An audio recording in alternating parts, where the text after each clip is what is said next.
Yeah. When I came back to college, it was dirty.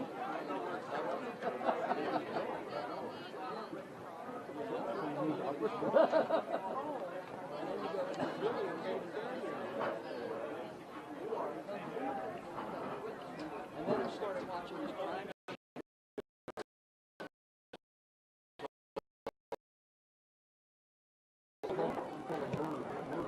Yeah, I watch all their shit. Oh, my word, you gotta be kidding me, right? That's really trying to get idea.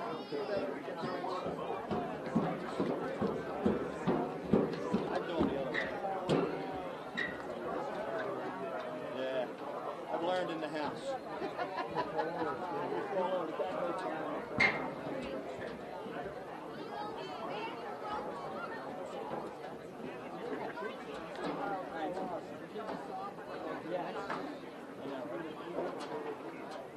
Of course you get cold. You buy this shirt that says stand for your flag, right? And then of course it's cold. Wow,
nothing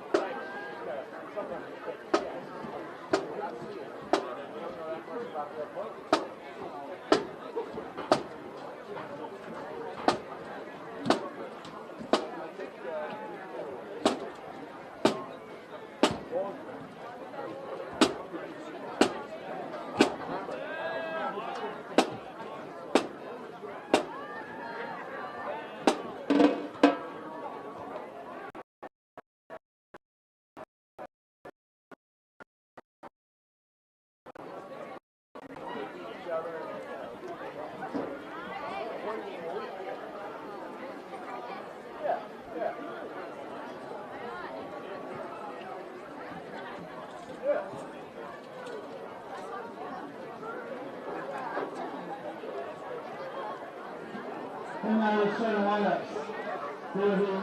Steve Hunter. 50, Chris Allen. Number 4, Nestor Hill. Number 5, Corey Yeoman. Number 27, Charles Chianga. Wide receiver number 9, Jalen DiCastro. Tight end, number 34, Isaiah Wait. The interior line for the Knights, number 62, Angelo Fedora. Number 64, Chandler third. Number 65, Devin McNamara. Number 6, Justin Orlando. Number 25, Jake. The pass. Catch it. Another defense for Ocean City, Red Rivers. Defensive line number 55, Will Gray. Number 82, Austin Green. Number 89, Michael Rose. Linebackers for the Raiders, number 50, Brandon Lynn. Number 1, Travis Sterling. Number 42, Ray Kluger. Number 45, Jake Insera. Defensive back for the Raiders, number 4, Kevin King. Number 21, Kevin Ashley. Number 24, Kevin Ridley.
Ocean City High School Band and the National.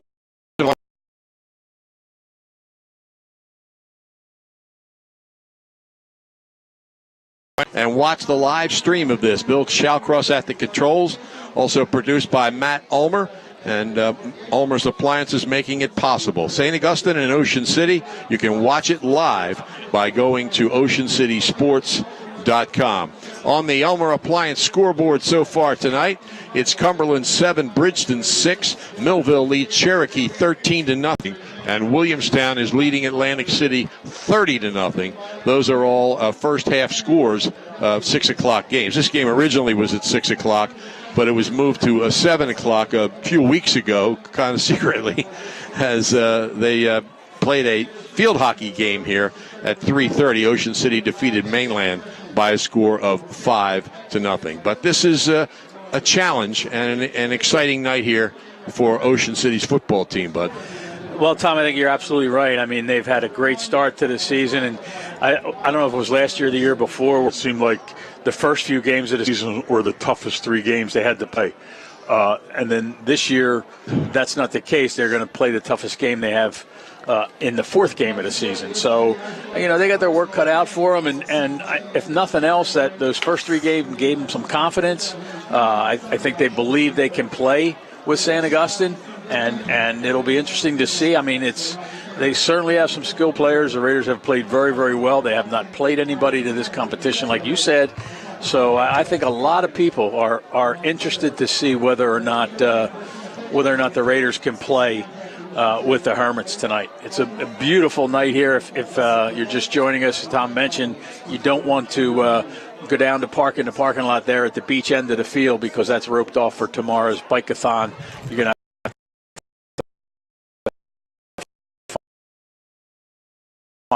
play somewhere on the 50-yard line with the officials for the coin toss. The Raiders have won the coin toss and have elected to defer. St. Augustine will obviously take the football, and they will defend the east end of the field. And some people to watch on this St. Augustine team. Sincere, who is a Division I athlete in track. Jalen Dakota, who is one of the top receivers yards-wise among Cape Atlantic League football players. And their quarterback, the quarterback is Chris Allen for St. Augustine Prep. And they have a freshman, Nasir Hill, who has been gaining some yards for them. And it's just a team with a great deal of talented players, but they just had to get themselves together offensively with the loss of those 2 running backs, one by transfer, as we said earlier, and one by injury, an injury that will cost him the entire season. So we'll see what happens. They're going to get the football first. They also have a big junior who they use as a running back, Isaiah Rakes. He is 6'1", 288 pounds. He's listed as a tight end, but they give him the ball sometimes. And one of the best defense. Like I said, they kicked the ball right where they always kick the ball, and you could tell that St. Augustine was ready because Dakota was really like inching up, ready for the ball to be received, and he kicked it right to him. Here's a high kick carrying down to about the 13-yard line. Ocean City returns it down the left side. He breaks it in the open, but gets it out across the 40. Some excitement on the Ocean City side. He stopped at about the 42-yard line, and Ocean City will have decent field position. Yeah, Brian Beckman, was it? They spot it just about on the 40-yard line, so he stepped out of bounds. Ocean City will start on its own 40-yard line, down by a score of 7-0. Raiders all in red, black helmets, black numerals. St. Augustine all in white with dark blue helmets, dark blue numerals. I looked at the wrong side, Tom. Number 9, Jalen Dakota, he made that tackle. Unks takes a snap. Quick pass, left side. Gain of about 8 yards out to the 48-yard line. Brandon Lashley with the diving catch. Lashley and Dakota are 2 of the top 5 receivers in the league, among Cape Atlantic League football players in yards receiving. So and maybe 3. Motion from the left wing.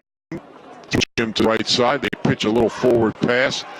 Going right is Kevin King, and he's just tripped up at the 50-yard line. He's got a first down. Tripped up by Joe Bonczek. And we'll see Joe Bonczek make a lot of those. Ball's on the 49 of St. Augustine, first down, Ocean City. I was just going to say we're going to call his number a lot. Kevin King had a great week last week against Absegami. I look for him to run the ball a lot more tonight. 100 yards and 10 carries last week. Quick pass, left side. Oh, dropped. Yeah, Blassie just tried to run with it, I think, before he looked it in. But with a K this year, I guess you can excuse him one. Yeah, I'll tell you. And it's funny, too, because that might have been the easiest one he had. They spot the football in the wrong place here. Now they moved it. All right, it's second and 10 on the 49 of St. Augustine. Ocean City down 7-0 here in the first quarter. Ungst overpasses, trying to get to Schneider in the left flat, and overthrows him, so it'll be 3rd and 10. Of any indication, it looks like Ocean City wants to put the ball in the air as much as possible. I think that maybe they're feeling that St. Augustine's defensive line is going to be a little tough to run against, but here we go, 3rd and 10. Raiders in the pistol. Double slot formation. Back to throw. Steps into the pocket. Throws downfield. Caught at the 35-yard line. Inside the 30. Inside the 25. And Jake Schneider gets a first down at about the St. Augustine 22 or 23-yard line. Charlie Chiango makes what I think was a touchdown-saving tackle there. Schneider off to his exciting self here in the first period with the touchdown-saving tackle initially that just postponed the first 7 points for St. Augustine on the kickoff return, and then that catch there. Ungst, quick pass is low and incomplete at the 20-yard line. That could have been a flag, I think, a little bit late on the hit. 2nd and 10. Ocean City on the 23-yard line. That ball wasn't caught. It was lying on the ground, and the defender flattened the receiver. Pistol. Double slot. Ungst hands it off inside, and there's no room for Jake and Sarah. So it'll be 3rd down, 3rd and about 11, back at the 24-yard line. Bonczek makes a stop, Tom. Update on the Ulmer Appliance scoreboard. It's Gloucester 20, Wildwood nothing. It's Cumberland 7, Bridgeton 6, Williamstown 30, Atlantic City nothing. Ungst, 3rd and 11. Takes the snap, rolling right. Looking, fires.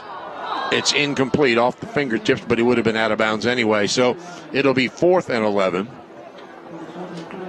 Ocean City has a field goal this year. Henry Soto. This is probably out of Henry's range, I would think. Yeah, this is 41 yards, right? Yeah. That might be a school record. You're not going to know. Slot to the left, receiver to the right. Back to throw is Ungst. Settles in, has some time. Pass is caught. A diving catch. And a first down for Ocean City. That was Bill Kroger who made the catch. I said first down. Now, wait a minute. It's close where he spotted the football. I wonder if we'll see if they're going to measure. They are not. First down, Ocean City. Well, Tom, here in the first series, the Raiders have certainly had some success throwing the ball. And right then, Ungst had a lot of time. So, the pass protection up front was real well. Kroger made a nice diving catch across the middle. Big fourth down conversion. So the ball's on about the 13-yard line. Ocean City down 7-0 with a drive, and Ocean City's going to call timeout. Kevin Smith didn't like something, and he wants to make sure, because this is an opportunity they want to take advantage of. 8:38 left in the first quarter. It's St. Augustine 7, Ocean City nothing. The game of the week produced by Prime Events on 106.3 The Shore, brought to you by Atlantic Care, with urgent care centers all over South Jersey. The Ocean City Aquatic and Fitness Center is an exercise facility that encourages people of all ages and fitness levels to join and feel better. Center has saltwater pool, strength and conditioning equipment, cardio machines, and fantastic aerobic and water exercise classes. Aquatic and Fitness Centers open weekdays 6 a.m. to 9 p.m., Saturdays 7 till 6, and Sundays from 9 a.m. until 6 p.m. It's 609-398-6900 for more information, or ocnj.us/recreation. And don't forget to dial the 609. Ungst awaits the snap. Pump fakes, rolls to his right, looks into the end zone, and it is incomplete. A lot of his passes are right near the sidelines. Yep. So far here in this first quarter. Charlie Chengo on the coverage, and you know, that nice thing about that sideline pass is if you throw it in the right spot and your guy has half a step, it's shouldn't be intercepted. You know, right. You're either going to get it or not. And those last couple passes just out of reach of the receiver. 2nd and 10. Ocean City threatening on the 13-yard line. Ungst takes a snap, gives it to Insera. He cuts it back up the middle and picks up some yardage in what looked like a loss. He was boxed in behind the line of scrimmage, but took it back up the middle and found a little seam to get to the 10-yard line. Yeah. Got about 3 on the play, and he did a good job just to, get that. It looked like he was going to be thrown maybe even for a loss of a yard or so. I think you'll see him put the ball in the air again here now. 3rd and 7. Wide slot to the right, receiver split left.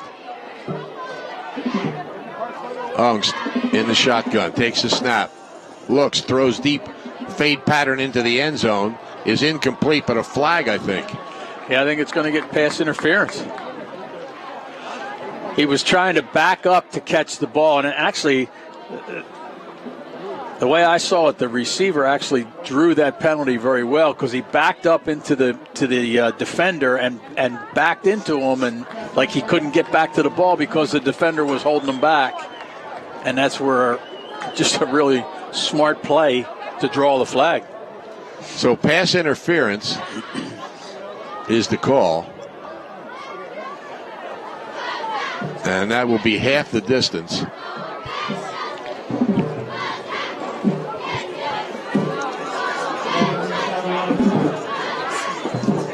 But it's still 3rd down. So it's a 5-yard penalty. But still 3rd and 2. Ball's on the 5-yard line. Slot to the right. And up the middle and nothing there for Insera. He may have gotten back to the line of scrimmage, but I think he's going to end up losing a yard or two. So it'll be 4th down. And just under 4 yards to go for Ocean City. Bryce Eimer with the tackle there, Tom. They're just really finding it difficult to run against. The best run they've had so far was King going to the outside where Bonzak tripped him up. They're repositioning some people here. Ocean City's got trips to the right. No receiver out to the left. Ungst rolls that way. He's under pressure. He avoids it, throws deep into the end zone. A leaping effort, but incomplete. And Ocean City turns it over at their own 7-yard line on downs. I think he actually almost looked like he caught the ball, but he was out of bounds at the time. We couldn't tell in this near corner down here in a little bit of dark. But again, another pass thrown toward that sideline to try to, make that completion. I was impressed that time, Tom, and Sarah really did a great job in protection back there. Took a couple of guys out that were really putting some pressure on Ungst. A little surprised they didn't kick that field goal there. Just, that was obviously a spot where they could have maybe get some points out of this and get a little momentum. But they ran some time off the clock, I think, here. It's still running. Or maybe there's a malfunction of the clock. There has been a problem in the past with this clock. it tends to skip numbers. In other words, it'll say 6:30, and it'll hesitate at 6:30, and next thing you'll see is 6:27, but it takes 3 seconds to get there, so you're not really losing any time. But this is different. The play ended with 6:38 remaining. It now says 6:24. He's saying 6:40. Well, he's wrong, because I wrote it down. But 2 seconds probably won't matter here. So the official came over and said something to somebody on the Ocean City sideline, and he made some hand signals up here. Okay. So it's from their 7th. St. Augustine will take over, leading 7-0, and having just stopped at Ocean City Drive. Allen hands the ball off up the middle, running room, and Hill brings it out across the 10 to about the 13 or 14-yard line. I think Travis Sterling makes a stop there, Tom. I think that maybe some of the thinking is, St. Augustine's going to score some points. When we get down close, we got to try to take advantage and put 7 on the board instead of 3, which does make sense. Allen waits the snap. Hands the ball off to Hill, sheds the tackler, gets it across the 15 to maybe the 16-yard line. Boy, they're big up front. Led there by number 75, Jake Ketchik. 6'4", 313-pound junior.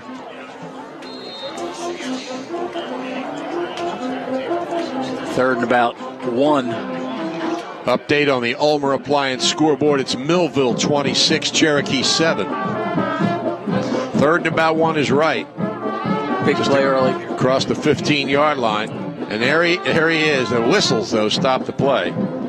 That's Isaiah Rakes, 6'1", 288-pound junior tight end that they use in short yardage situations. But Ocean City had called timeout before the snap. I think he was on his way to a first down. I think so, too. But he wasn't plowing straight ahead, No. which is a little bit of a surprise. Yeah. No, it was a well-timed timeout.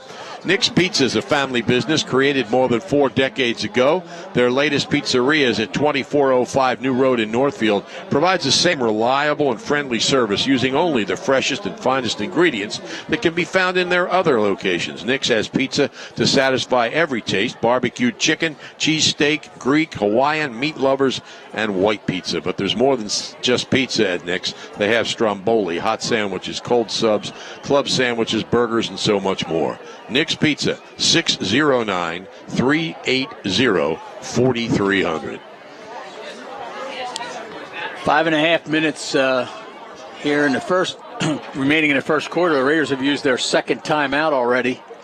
But again, as Tom said, a really well-timed timeout because that 288-pound junior Isaac Rakes was about ready to get a first down. We'll see what happens here. He's in the backfield again. This time he does go straight ahead. I tell you, it's going to be close. He didn't get a whole lot, but he didn't have to get a whole lot. Let's see what they think. Officials are unpiling, spotting the football. Doesn't look like he did get it. Yeah, he did. No, he did. Okay. Like you say, he only needed a yard, but... oh, I'm sorry. I was looking where the referee was standing. The ball was a couple of yards further downfield. Yeah, he only needed that yard, but, he came into that middle of that defensive line, and they held their own. Yeah. Ulmer Appliance scoreboard updates. Buna 7, Lindenwold nothing. Hamilton 7, Absegami nothing. Wide slot to the left. Allen takes a snap, hands it off straight ahead. And it's a rugby pile. Finally stopped at about the 20-yard line. Yeah, again, this is, St. Augustine obviously feels like they're going to be able to run the football. And they have gained a little bit of yardage there. But if they decide to get outside, right now the Raiders are piling everything inside. But they got a lot of speed to the Hermits.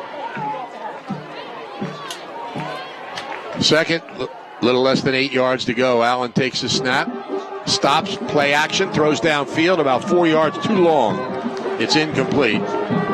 Interesting play, Tom. Like a quarterback option, put the ball in the belly of the would-be ball carrier, rode with him, and then took it out. And typically when you do that in this type of play, you're going to run the ball yourself as the quarterback. And instead, he took the ball out of the belly, dropped back a step, and threw the ball downfield, had a receiver open by a couple steps down that far sideline. Just, as you said, overthrown 3 or 4 yards. It was Jalen Dakota who brought that kickoff back from the 30-yard line to the Ocean City 15 to set up the only score in this game. And you're right, he had a couple of steps. He's a player. He's fourth behind 3 Holy Spirit receivers, I think, in yardage among Cape Atlantic League players. Wide slot to the left and right, double slot formation. Back to throw is Allen. Settles in, throws it long down the right side, and it is incomplete. Almost intercepted back at the 35-yard line.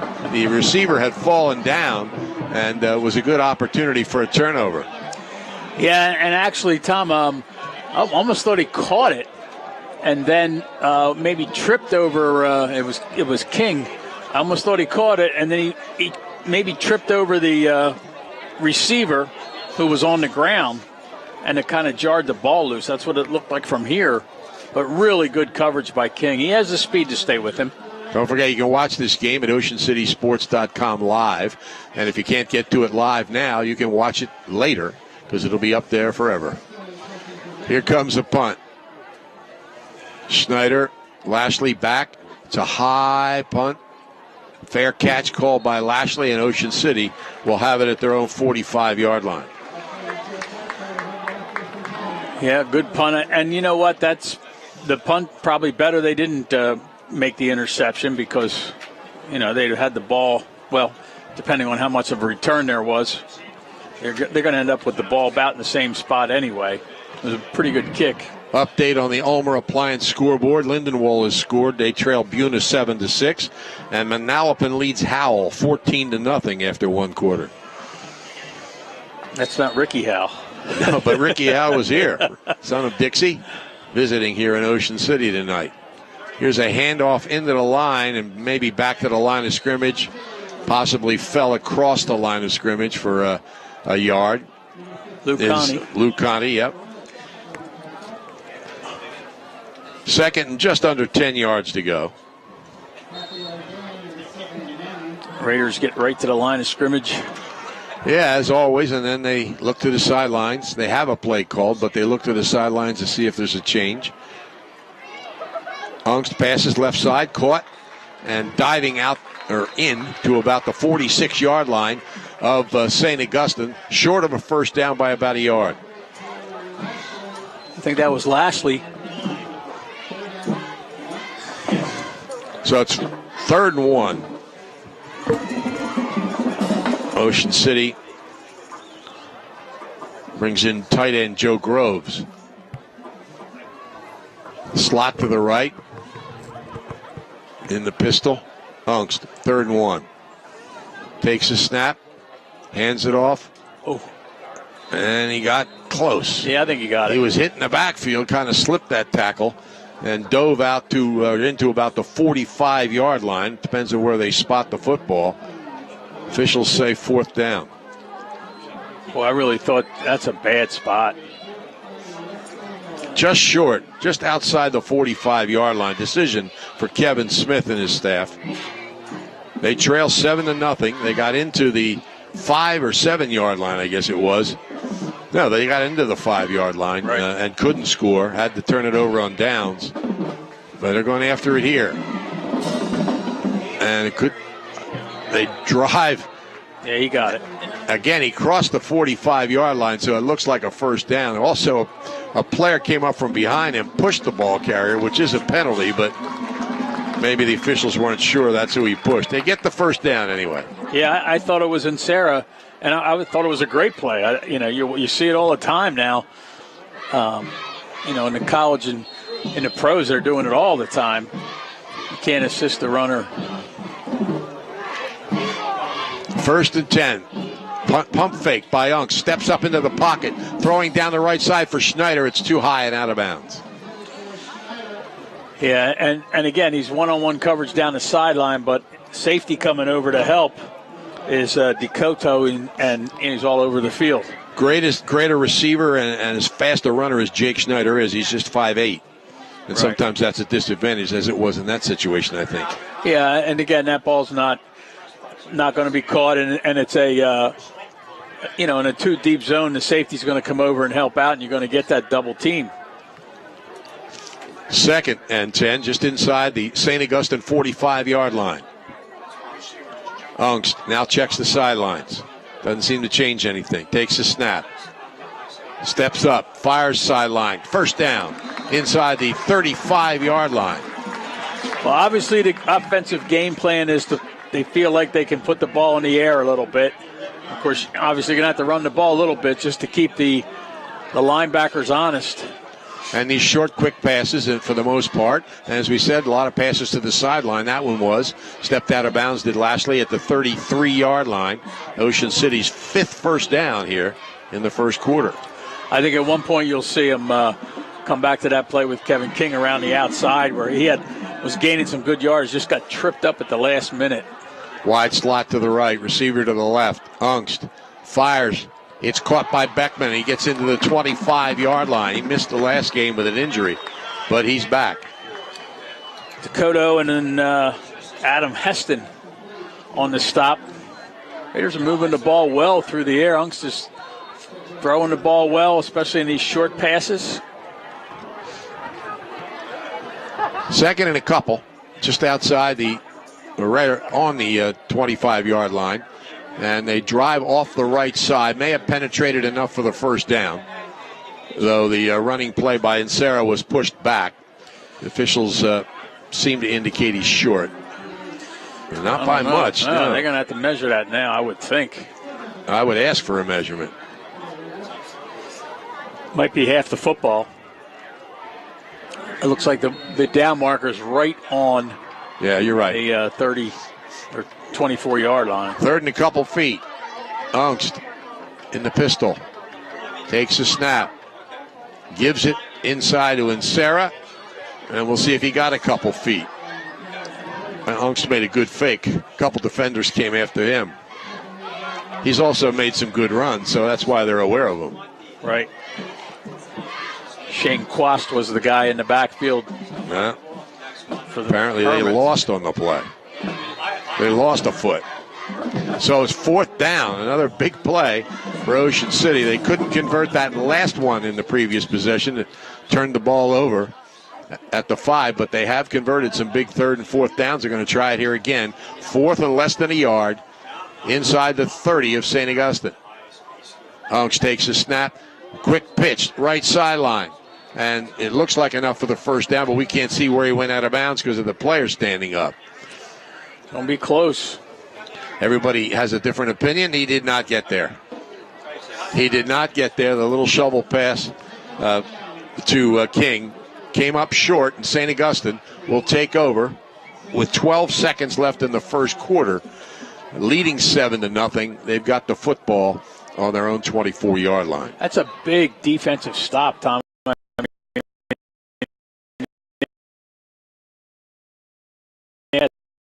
Couldn't do it. So two runs into the line, the center of the line, and then that little, quick pitch, pass, whatever you want to call it, and just couldn't pick up that half yard. Allen waits the snap. Hill's to his left. Fakes the Hill. Throws a lateral pass out to the right side. Looked like Justin Shorter. And he picks up some yardage out across the 25 to maybe the 27-yard line. So it'll be about a 3-yard gain to end the first quarter. First quarter ends here at Carey Stadium with St. Augustine leading 7-0. Both teams moving the football. The game of the week produced by Prime Events on 106.3 The Shore. Brought to you by Atlantic Care with urgent care centers all over South Jersey. Vince Ionace, the certified public accountant in Northfield, concentrates in the following areas: individual and business taxation, tax resolution services, bookkeeping and payroll, and sales taxes. Vince Ionase wants to wish all the players a successful and healthy season. The office of Vince Ionase, 231 West Glen Cove Avenue at the corner of Route 9 in Northfield. Phone 609-677-4977. Vince Ionase wants to solve your tax and accounting problems. Things are always happening at the Ocean City Free Public Library. Tomorrow's Saturday afternoon movie at 2 is Solo, a Star Wars story, starring Woody Harrelson and Emilia Clarke. Tuesday at 3, you can learn conversational French, and the after-school movies with snacks are every Wednesday at 3. You can learn to play bridge or improve your cooking and computer skills. It's all free, plus books, magazines, internet access, homework help, and much more.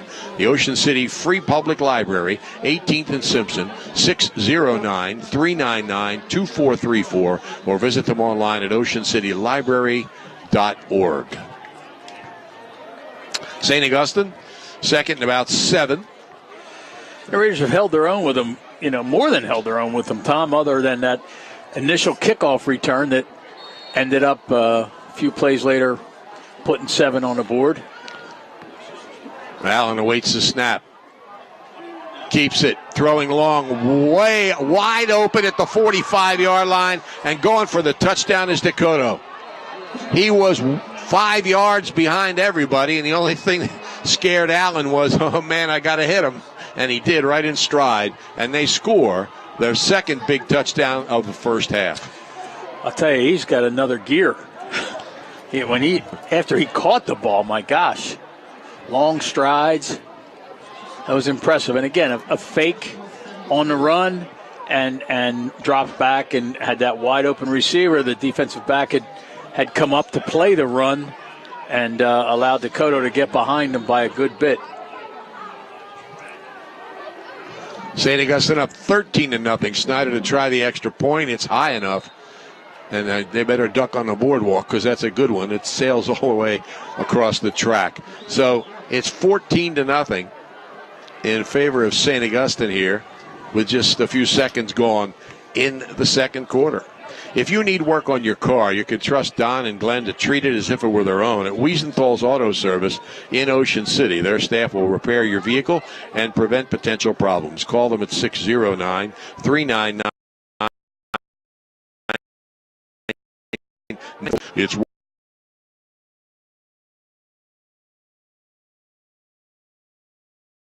the Rockstar will handle all of your repairs. Wiesenthal's Auto Service, 9th and West, right in the center of Ocean City. You'll like the way they do business at the Thomas H. Heist Insurance Agency.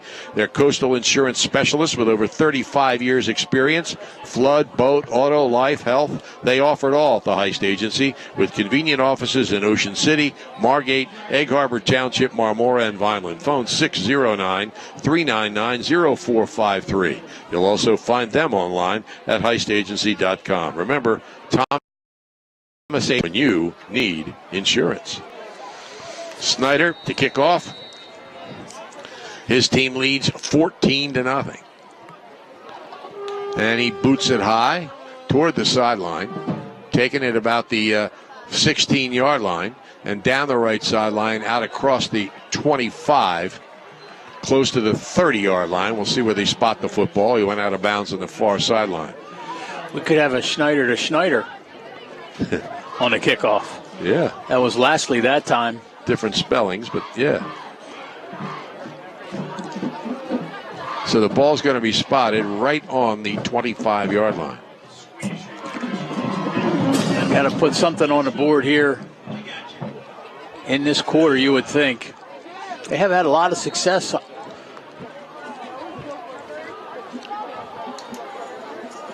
Waiting the snap, now looks to the sideline.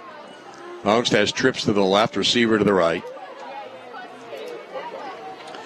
Can't see the coach who's giving him the signs. Hopefully he can, though. No, he can't. Oh. He rolls left, pass is complete, and banging out to about the 30-yard line.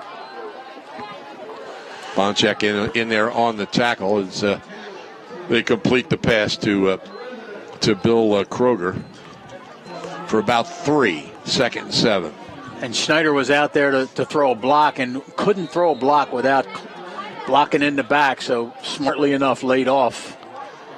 Call that a 4-yard gain. 2nd and 6. Ungst, receiver split wide to the right. Snaps high, but he handles it. Steps up. Scrambles right. Pass is... Did he hold on to it at the 50-yard line? He did.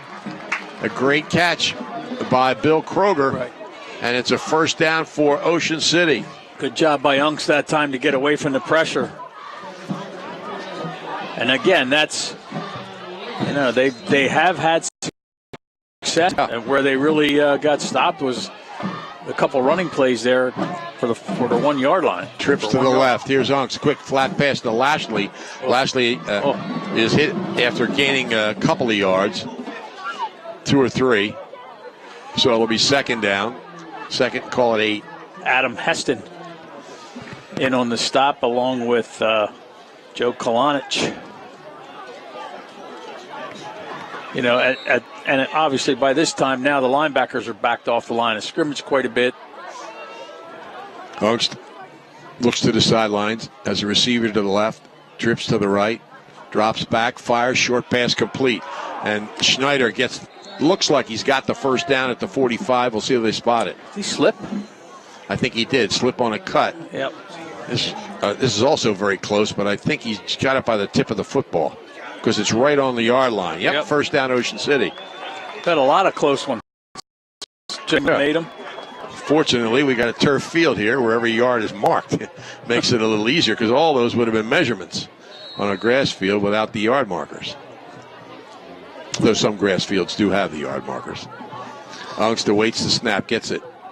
Quick pass is behind, trying to hit Lashley on the left side, and the pass was behind him. Yeah, those lines you're talking about on the grass fields aren't always straight either. Right. And not because the people that are doing them can't do them straight, but, the grass is lumpy when they run that thing across there. On the Elmer Appliance scoreboard, it's Bridgeton 14, Cumberland 7. Millville 26, Cherokee 7, Williamstown 30, Atlantic City nothing, Hamilton 14, Absegami nothing. 2nd and 10 on the 45. Ungst drops, fires over the middle to Schneider. Schneider's at the 40, and he's inside the 35, where he's knocked out of bounds. Knocked out of bounds just short of the 30. So another first down, and the ball is at about the 31-yard line. I go back to what you said last week that Kevin Smith told you he's not the fastest kid on the team. I want to see the other kid. Yeah. Well, the other kid's got good genes. True. And they want to get, he's talking about Jaden Rogers. They want to get the ball to him more, but they're pretty happy getting it to Schneider, I think. So timeout called by St. Augustine with 9:52 left in the first half.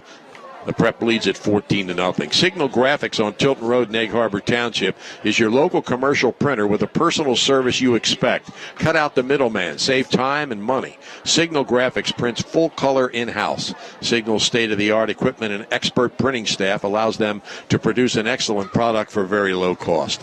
For fast turnaround and great prices, call the Gunnels, Riley or Kay at 609-569-9990. And for special service, ask for Chugger. Signal Graphics. So it's 14-0 here. St. Augustine Prep leading Ocean City. It's still scoreless between Vineland and Trenton Central. And Buna leads Lindenwold 7-6. We'll keep you posted on these other Cape Atlantic League teams playing football tonight. There's some very good games tomorrow. Ungst takes the snap.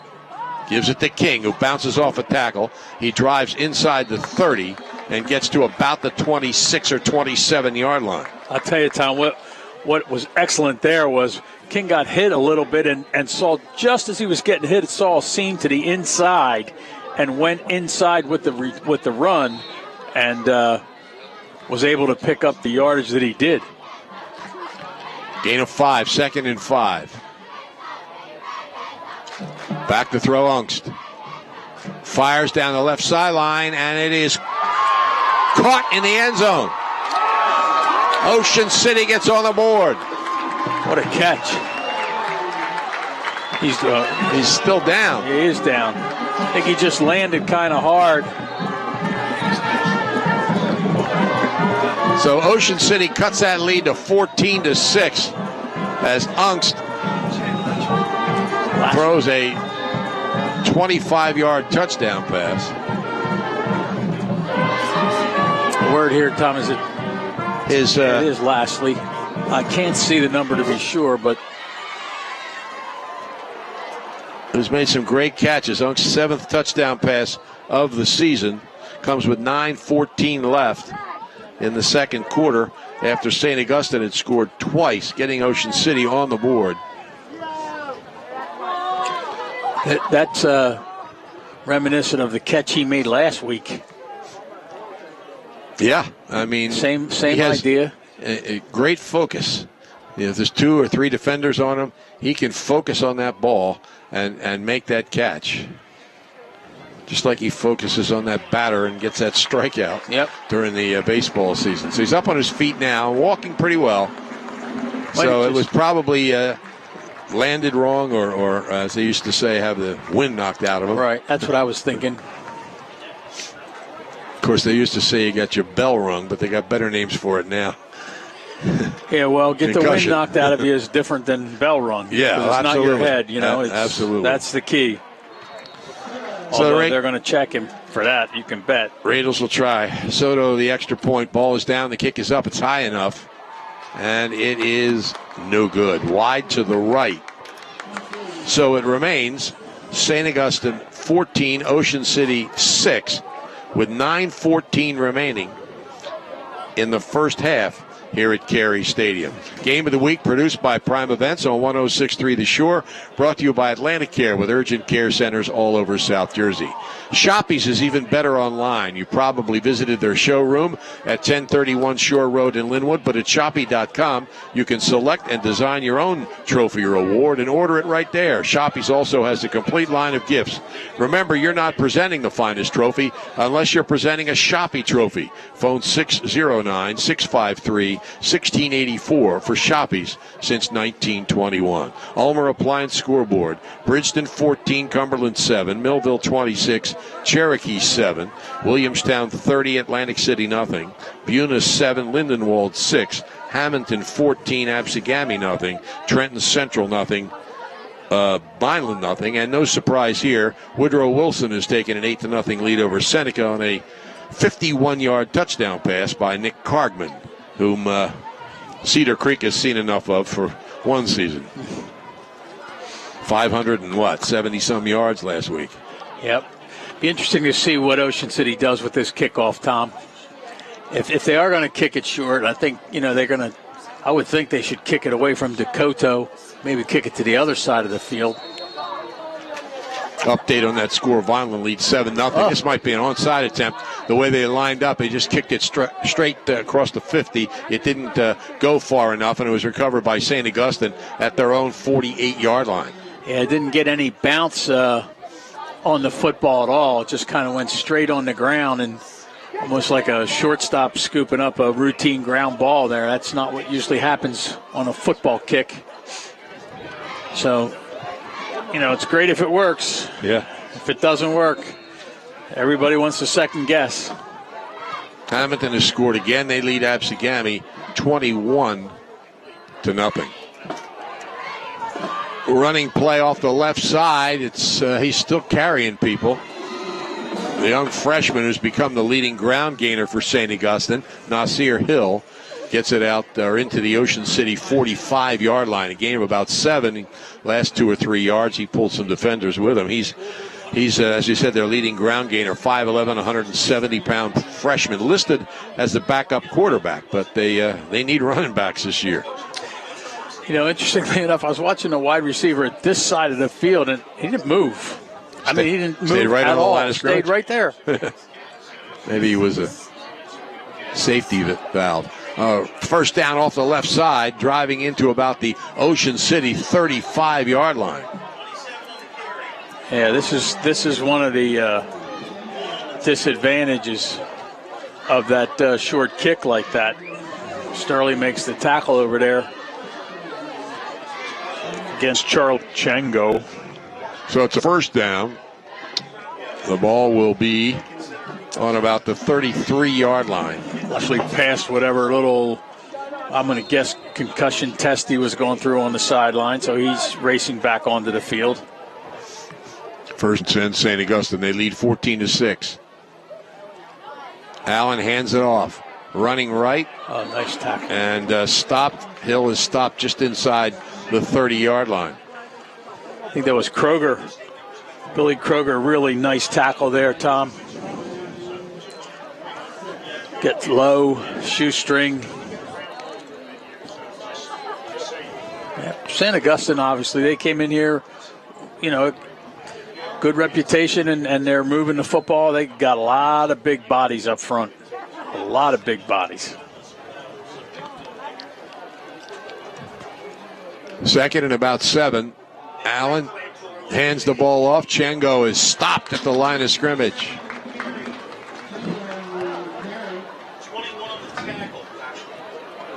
Looked like Kroger in there on the tackle with Lashley. Yep. Yeah, I thought Kroger. Ball's at the 30, a gain of 3. It'll be 3rd and 7. It's important down here. Although St. Augustine probably in 4-down territory here at the 30-yard line, we're just under 7 minutes to go here in the half, but they haven't thrown the ball much except the one that counted. Yeah, 3rd and 7. Allen gets the snap knee high. He's going to run with it. He's wrapped up and thrown to the ground. Kroger involved again. Yeah, I think Kroger and also Brandon Lynn now becomes, and that's a loss of 4 yards or so, 4 or 5 yards. Now you may see that option play where the Quarterback takes the ball back and looks downfield to throw. They need 9 here. Yeah, they're at about the 32-yard line. Taking an awful long time here. Just took the words right out of my mouth. We've been doing this together too long. In fact, they are moved, so I think they're going to call timeout. Or they're going to punt, take the penalty. Nope, timeout. Timeout called by St. Augustine. They still have 1 left. Ocean City has 1 left. And we've got 5 minutes and 53 seconds left in the first half. St. Augustine leads Ocean City 14-6. It's known all over the Delaware Valley, Johnson's Popcorn on the Ocean City Boardwalk, specializing in their delicious caramel corn. You can get Johnson's Popcorn in individual servings all the way up to 3.5-gallon tins. Look for them in your favorite food market or party store. Johnson's Popcorn, 1368 Boardwalk in Ocean City. Phone 1-800-842-2676 and have your popcorn shipped to you. They're also online at johnsonspopcorn.com. Johnson's Popcorn since 1940. Boy, So, nice crowd here tonight, Tom. Yeah, it's a big. That's why it's so difficult that there's no parking in the lot. But they have that tremendous fundraiser, that bike-a-thon that finishes here tomorrow, and they use the entire parking lot plus the field behind the press box here and the basketball courts, all for storage, and the bicycles racks and tents and everything else, which is great. But it ought to be a way to coordinate that this would be Ocean City's bye week. Or away game. Well, it will be next year. It'll be an away game. But if you play any kind of game, it's going to be alternating. Only going to be away one of the 2 years. All right, they know what they're going to do now. 4th and 9. St. Augustine with the ball. We say they look like they're going to do that. The receivers on the wrong side of the field. Trips to the right, receiver to the left. They're going to use their final timeout. They didn't know what they were going to do. Yeah, we take that back. So St. Augustine has no timeouts remaining, and they're in the first half, but they're going to make sure they got the right call here on this 4th and 9. The Sacco family has been feeding South Jersey for nearly 50 years at Sacco Subs, serving the biggest and best subs, sandwiches, party trays, and Italian food in the area. Sacco Subs is open at 11 every morning at 926 Asbury Avenue in Ocean City until 8 Thursday through Saturday until 7 the rest of the week. Phone Sacco Subs at 609-525-0460. Make Sacco Subs part of your entertaining schedule. Bridgeton leading Cumberland 14-7. A couple of teams that need to win. Vineland leads 7-0 now over Trenton Central. St. Augustine taking a long time over there. Yeah, this is kind of bizarre, actually. They just stood there in the huddle. Nothing happened. They ran it down and then called timeout. Went to the sidelines. Looked like they had their play. Came out. Didn't like it. Used another timeout. And as Bud just said, they stayed at the sidelines a long time and are now coming in to the field. No timeouts remaining. Slot to the right. Double slot formation. Allen, ready to go. Takes a snap, drops back. He's being chased, scrambles to the left side, looks to throw, and he's tackled at the line of scrimmage. Ocean City will take over inside its own 35-yard line. I'll tell you, they could have gotten away with a hold over there as well, Tom. Austin Green in there on the stop. Right. He's, by the way, moved up to number 5 all-time at Ocean City in career sacks last week when he had 2.5. He now has 10.5 career sacks, and the only guys ahead of him are Ernie Nelson, Pete Simon, Sean Raftery, and Rob Zock. Tell you, that was as much a coverage sack as well. I mean, yeah. Green's done well, but everybody downfield was covered. On the 32-yard line, Ocean City will all left there. One timeout, they trail 14-6. Alone in the backfield is Ungst. He drops back. He's under pressure. He runs away from it, trying to run to the left side. He tucks that ball under. He's going to outrun that defender and get the first down out across the 45-yard line. Yeah, well, the defender he was trying to outrun and did was Isaiah Rakes, that 288-pound junior tight end. Right. So he wasn't also catching plays defensive tackle. Yeah. He might catch me, but he wasn't catching Ungst. The ball's up to the 48-yard line. That's a pretty low bar, though. That's true. Trips to the right. Stacked to the left, and Ungst right up the middle. Across the 50, and he's down to the 45-yard line of St. Augustine, a pickup of about 8. That's a little quarterback draw there. Run very well.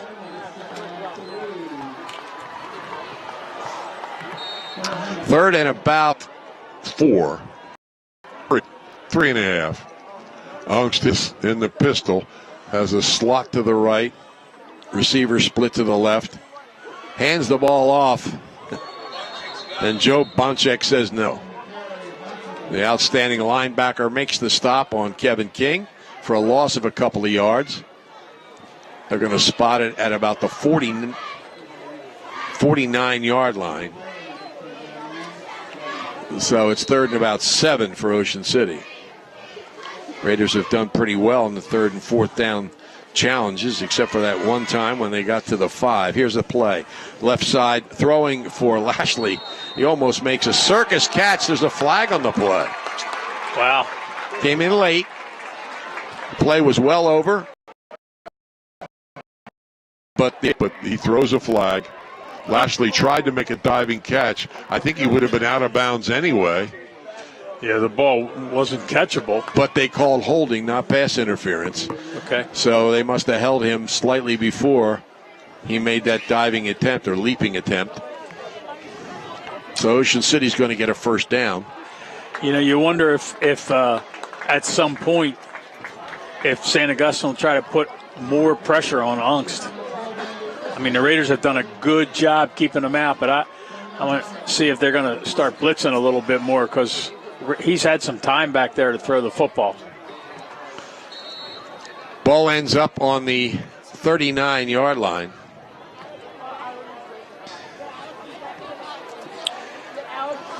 Ocean City sends Conte into the game. 1st and 10, Ocean City. 4.5 minutes left in the first half. They trail by 8. Ungst, quick pass. Is knocked down, almost picked off. Yeah, I think he wanted to throw it to Connie. But we got plenty of time. 4:24 remaining here in the half. Yeah, time's not a factor yet. Raiders do only have one timeout left. Unofficially, of course. Ungst in the pistol. Takes a snap, drops straight back, fires,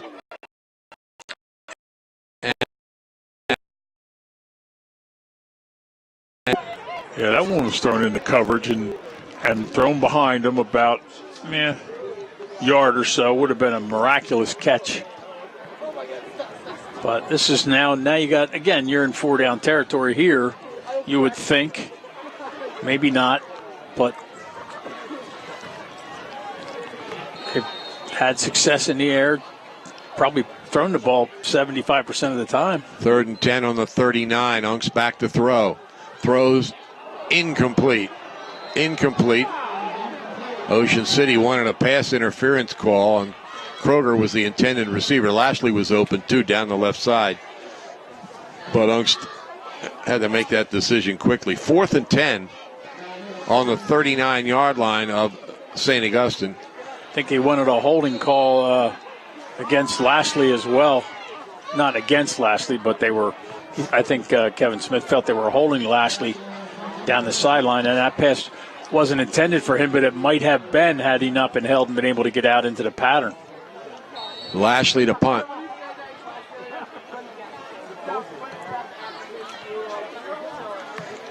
He's back at his own 47-yard line. High snap. Runs to the right a little bit, and the kick is blocked. It is blocked. Rolls toward the left sideline. It's picked up over there by Bonchek, and he's knocked out of bounds.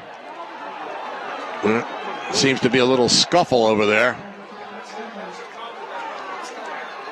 But anyway, he's stopped at about the 35-yard line. He was driven out of bounds, and then something happened on the sidelines. I was thinking just prior to that, how clean this game's been. I mean, the kids are, helping each other up a little bit, patting each other on the helmet a little bit. Something happened over there. Ball's going to be spotted at the 35-yard line, it looks like. I don't really see the ball, but it's just outside the 30. Well, the officials are conferring, of course. They're going to decide what, if anything, they're going to do about what happened on the sidelines.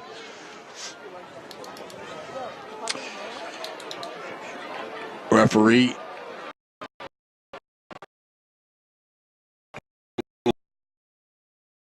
lost an personal foul against St. Augustine, which is normally the case. So there's nobody's really penalized. The ball ends up on the 36-yard line. It's the easy way out for the official when they don't really know. Nobody was right there on top of it at the time. And that, again, that's typically what happens. A little shoving match, getting up. Ocean City probably a little frustrated that the kick got blocked. They tried that little rugby kick, run to the side, and there were 3 guys with an opportunity to block it. I think it was Bryce Heimer who actually got the block. 1st and 10 for the Prep at the Ocean City 36-yard line. Allen awaits the snap. Hands the ball off. Cutting nicely through a hole is Hill, and he breaks into the open. Hill is going to get to the goal line. Did he get in? He did. He was caught from behind and tripped, but he fell over the goal line, and St. Augustine again scores quickly on a 36-yard run. Well, that's huge.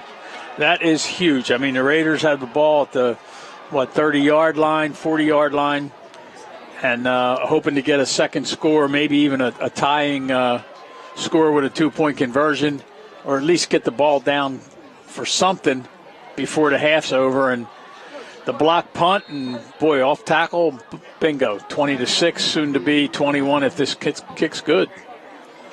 Snyder to kick, he's 2 for 2. Ball is down, the kick is up, it's high enough. It's good. So he's 3 for 3, and it's 21-6 now. Big turn of events. Fire truck going up 5th Street here with his lights blinking. Anyway, with 3:51 left in the first half, St. Augustine leads Ocean City 21-6. If you or somebody you know hopes to continue playing sports in college, Bill Shalcross at Crossover Productions can help. Bill can assist you in putting your best foot forward with a professionally produced highlight video at an affordable price. All sports are welcome, and no job is too big or too small. Bill Shallcross has more than 25 years of experience recording sports events and creating edited videos. Call Bill at 609-513-8950 to talk about putting together a video presentation that will get colleges interested. Crossover Productions, producing quality video since 1991. And Bill looks so young. Don't we all look young the older we get? Yeah, I guess. Or everybody else looks young the older we get? It's because our eyesight's failing. All right, Snyder to kick off here. I say this all the time, Tom. Young is a relative term. Yeah, it is. Here comes the kick. It's high end over end. Lashley has it at about the 11. Coming up the middle, gets a block, brings it across the 30. So Ocean City will start on its own 31-yard line. 3:44 remaining. I would think time of possession is going to be favoring Ocean City in this first half. They have 11 first downs to 6 or 7 maybe for, I don't remember if I put in the one for this last score, probably 7. And yet they're trailing 21-6 because they just haven't been able to convert a couple of key plays. And St. Augustine has a couple of explosive plays. Yes. 3 in particular.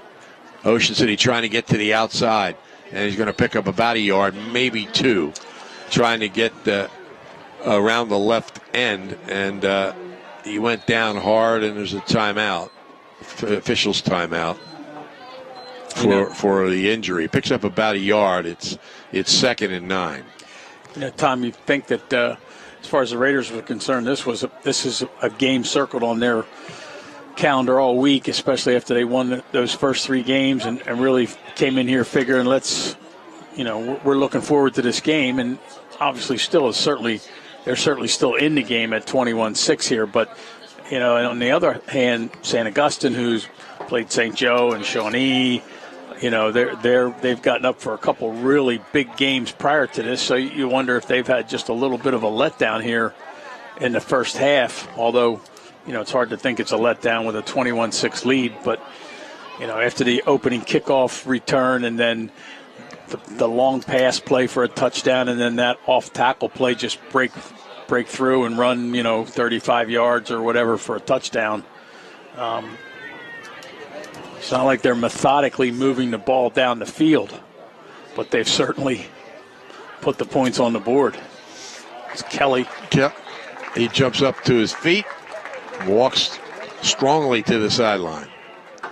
So no serious injury there. Gain of about a yard. It's 2nd and 9. Ocean City on its own 32-yard line. Yeah, they all come off like that and go with the trainer and make sure everything's all right, and they're clear-headed, and Doc Horowitz is over there as well. Receiver split to the left, trips to the right. Ungst takes a snap, drops straight back, fires over the middle. It's caught, and stretching it out to about the 38 is Snyder. Reynolds in on the stop for St. Augustine, along with Shane Quast.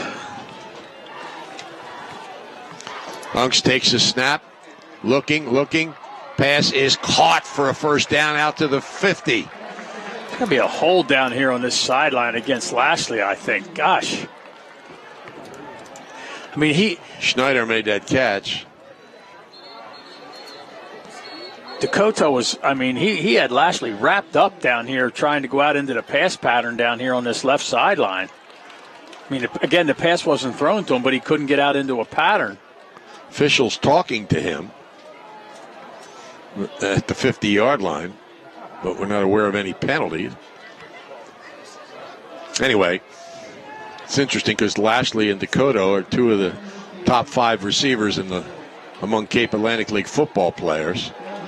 And they're ended up, at least, I don't know if they're covering each other both ways, but they are here when the video. But right now, Rogers is in there at that wide receiver spot. Lashley's in the slot. That was a penalty, I think, Tom. They just refused the penalty. Okay. 1st and 10 at midfield. All alone in the backfield is Unks. Now he runs to the right to avoid the rush. He's going to have to sprint away from it. He does. He gets down the right sideline and is out of bounds for about a 7 or 8 yard gain. Job over there by Ungst.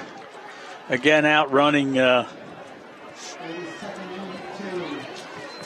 Reeks, and then getting outside also of Joe Kalanic, who had more of an opportunity. He showed good speed. Ungst has scored Ocean City's only 3 rushing touchdowns. Now into the game is Sarah. Second and about 2.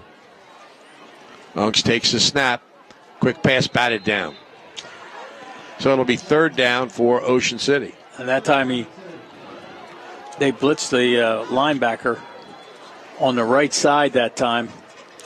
62, Angelo Federa was the one, I believe, who batted the pass down. That's 2 he's had batted down at the line of scrimmage. 3rd and 2 at the 42 of St. Augustine. Back to throw. Throws long. Unks down the right sidelines. Too long. Double coverage out there, but the pass was 5 yards too long. So it'll be 4th down and 2 or 3 yards to go. Ocean City has a decision to make with 2:22 remaining in the first half. And it looks like they've made it. They're going to punt the football. Well, you can't disagree, although, you know, the last 2 touchdowns St. Augustine scored, it wouldn't have mattered if the ball was on the 20 or the 50. Because, you know, they get behind the defense, that's it. Yeah.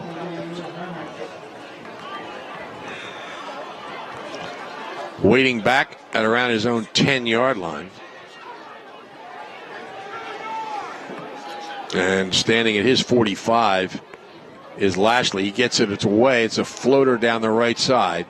It rolls into about the 12 or 13-yard line. And then St. Augustine will put it into play there. Yeah, he didn't do that rugby-style punt that time, although he did take, I think, an extra step forward. Got pretty close to the... the clock continued to run. I think we're getting a penalty. Referee Really? might be calling a roughing the passer or roughing the kicker penalty. Well, Ocean City's celebrating. I didn't see a flag. Oh, yeah, there it is.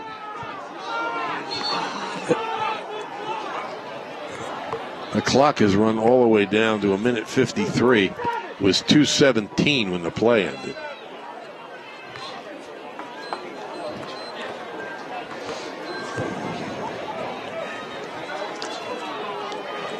So Ocean City is going to keep the football, I think. Yep. Ocean City's going to keep the football. They get another first down. They're 13th. They make it 2:20 on the clock now. Well, it was 2:17. It's close enough. 21-6.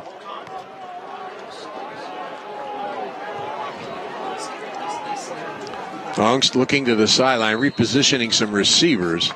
They've got a wide slot to the left. Receiver split wide to the right. Ungst alone in the backfield. Takes a snap. Drops back, steps up into the pocket. He's hit and brought down. Yep, 34. Isaiah Rakes, the big guy, 6'1", 288-pound junior defensive tackle. That time they brought a couple extra guys, and the pressure that time is pays off. That's the first sack they've had today. Ball's on the 30-yard line. They got the 2 deep safeties have to be 20 yards off the line of scrimmage here. Second, about 13. Ungst with the ball. Passes over the middle, wide open. Kroger. And Kroger dives into about the 21 or 22-yard line. That's only the second time this year that Ungst has been sacked. Seconds left. And they'll take over on about their own 18-yard line. Yeah, tough. The last time they had to gain half a yard, in 3 plays, they didn't get it.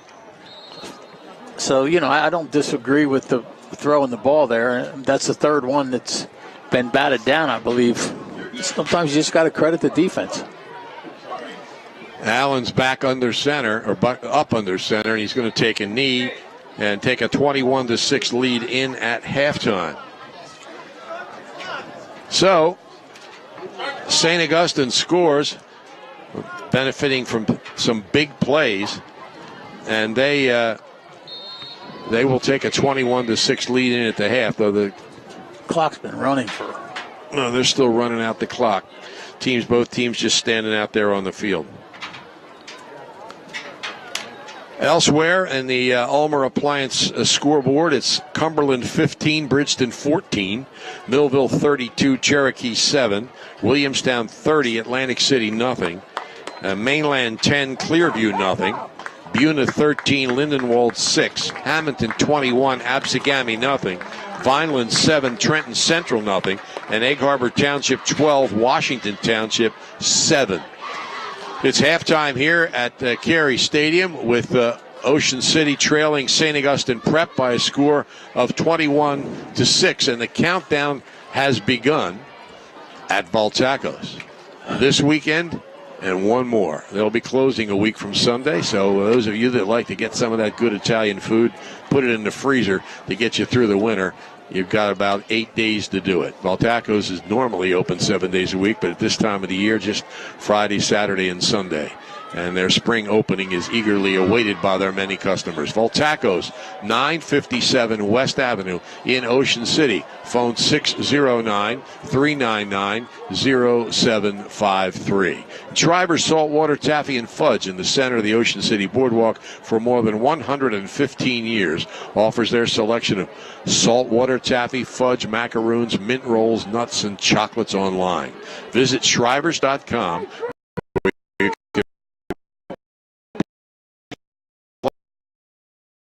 All right, we're going to turn over the microphone to Mike McGarry and Will Morris to explain the PowerPoints. But first, we're going to take this break. You're listening to Cape Atlantic League football on 106.3 The Shore, brought to you by Atlantic Care, with urgent care centers all over South Jersey. St. Augustine leads 21-6. We'll be back in a moment or two.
at Cary Stadium, St. Augustine leading Ocean City by a score of 21-6, and we've got a treat for you. Mike McGarry, the award-winning sports writer from the Press of Atlantic City, and Will Morris, the president of the National High School Sports Mathematics Association, are going to explain the NJSIAA points system. Mike? Well, I defer to Will.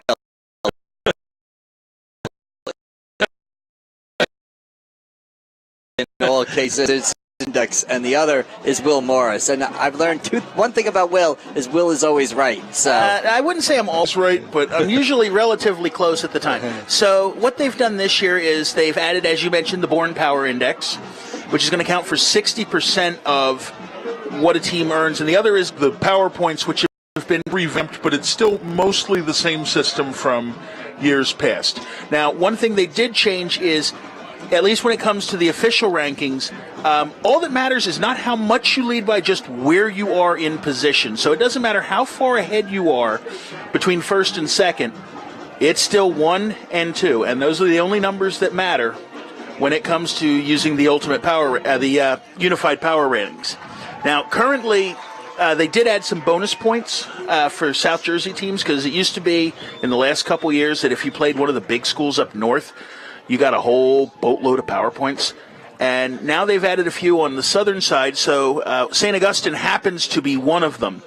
Down here it's St. Augustine, St. Joe, Holy Spirit, and Camden Catholic. And then up in Central, they added St. Joe Metuchen, Red Bank Catholic, St. John Vianney, and Mater Dei. Basically, the power programs on the non-public side. And you get credit for playing them win or lose. So Ocean City tonight is getting 28 points just for playing St. Augustine. And if they win the game, they get 42. Yeah. Right. Well, Will, let me ask you this. The mystery, I think, after the first week of the PowerPoints comes out, is the Born Power Index. Nobody really knows what goes into the Born Power Index. Oh, I fully agree with that. It's about as opaque as peanut butter.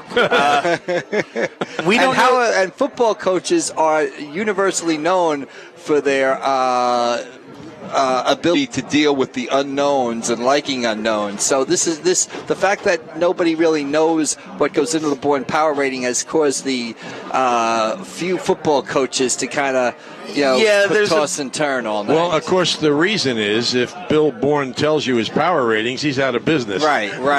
Pretty much. The one thing we do know, they just released this week that while their market is taken into account, they did say it doesn't go any past 35. So if you run it past where you'd have a running clock, you're not getting any more benefits from it.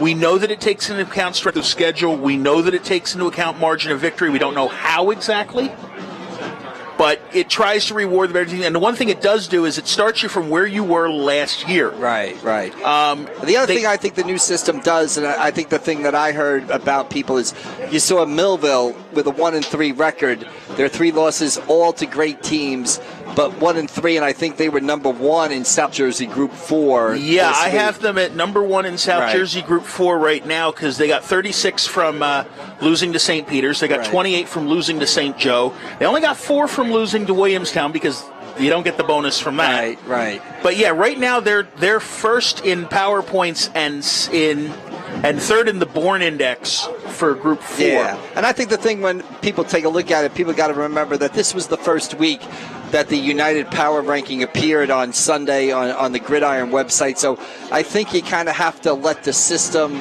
let's take a look at it 2 to 3 weeks from now and let it shake out a little bit. I can agree with that. The only thing I don't like is that when they put the results out, you almost have to consider what a team has in the tank coming up. So, for instance, I look at Delsey, which would be my hometown school.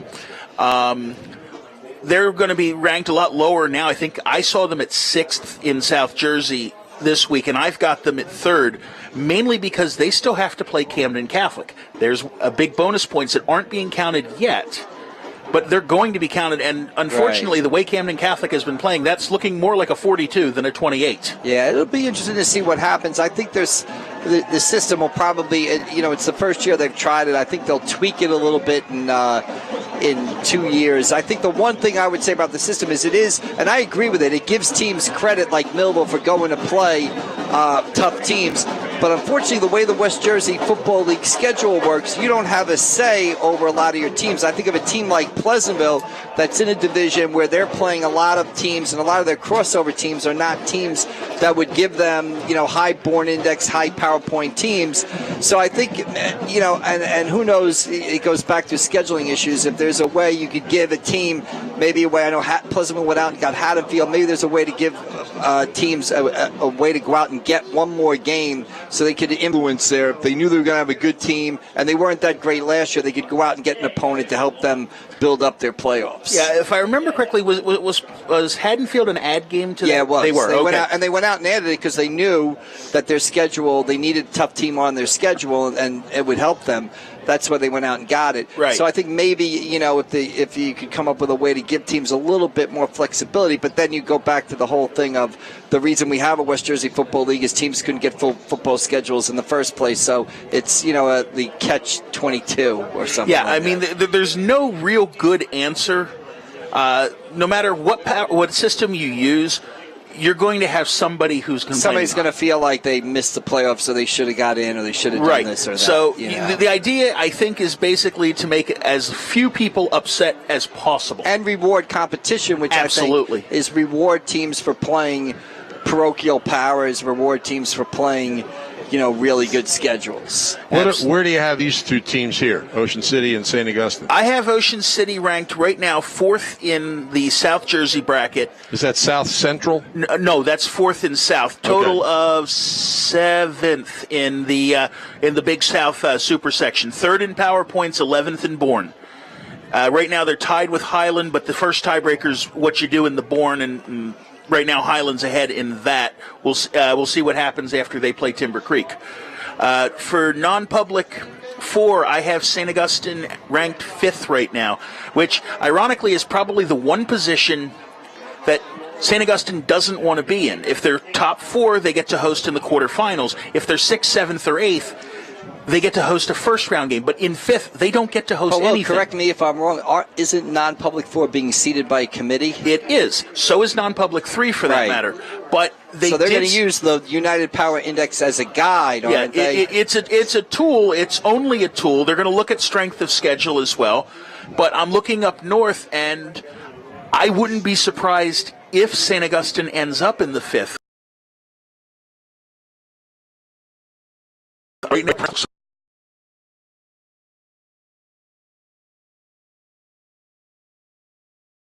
now, and Paramus is 7th. Yeah. And we've had that discussion before when it comes to a committee seating. I think the committee is going to show some North Jersey, not biased, but I think some North Jersey based on past playoff performances and stuff. I think the North Jersey schools are going to get the benefit of the doubt. I think you'd be right on that, but we'll see just how much of a benefit of the doubt they get. Yes. And by the way, at the half, Timber Creek leads Highland 9-7. A little bit. I figured it was going to be a good game. I know that the Courier had that game circled as a nice battle between two schools in the Black Horse inter-district game. Yes, it is. Well, you don't get this. This is an exclusive. I think we're not allowed to be in the same spot often. Mike McGarry, it's a little bit like when Billy Joel called Paul McCartney up on the stage. Right. You're lucky you were here to hear Will Morris and Mike McGarry together breaking down the playoff points. And, of course, you can read Mike's story online tonight and in the Press of Atlantic City tomorrow. Thank you, gentlemen. Thanks, guys. Thank you. Okay, Ocean City trailing here to 21-6. 3 big plays have set up the, two plays touchdowns and one set up a touchdown for St. Augustine. Ocean City has marched down the field, but only been able to put it into the end zone once. The Raiders unofficially with 13 first downs, St. Augustine with 7. But that's not what determines the outcome of the game. That's not the stat that's the most important. Ocean City has had some opportunities that they haven't been able to take advantage of, including getting to the 5-yard line and being unable to score in that situation. Since 1981, the Trofa and Coggins families have offered the best in car care at Car Caress, 1635 Haven Avenue in Ocean City, right next to CVS Pharmacy. There's also Car Caress 2 at 100 Stagecoach Road.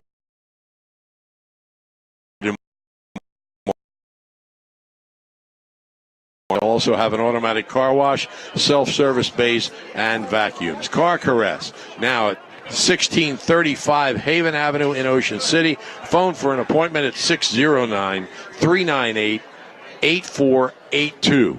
They also offer free pickup and delivery. Car Caress, something special for your vehicle at a price that fits your budget. Earlier today here at the Carey Stadium field, Ocean City defeated Mainland 5-0 in field hockey.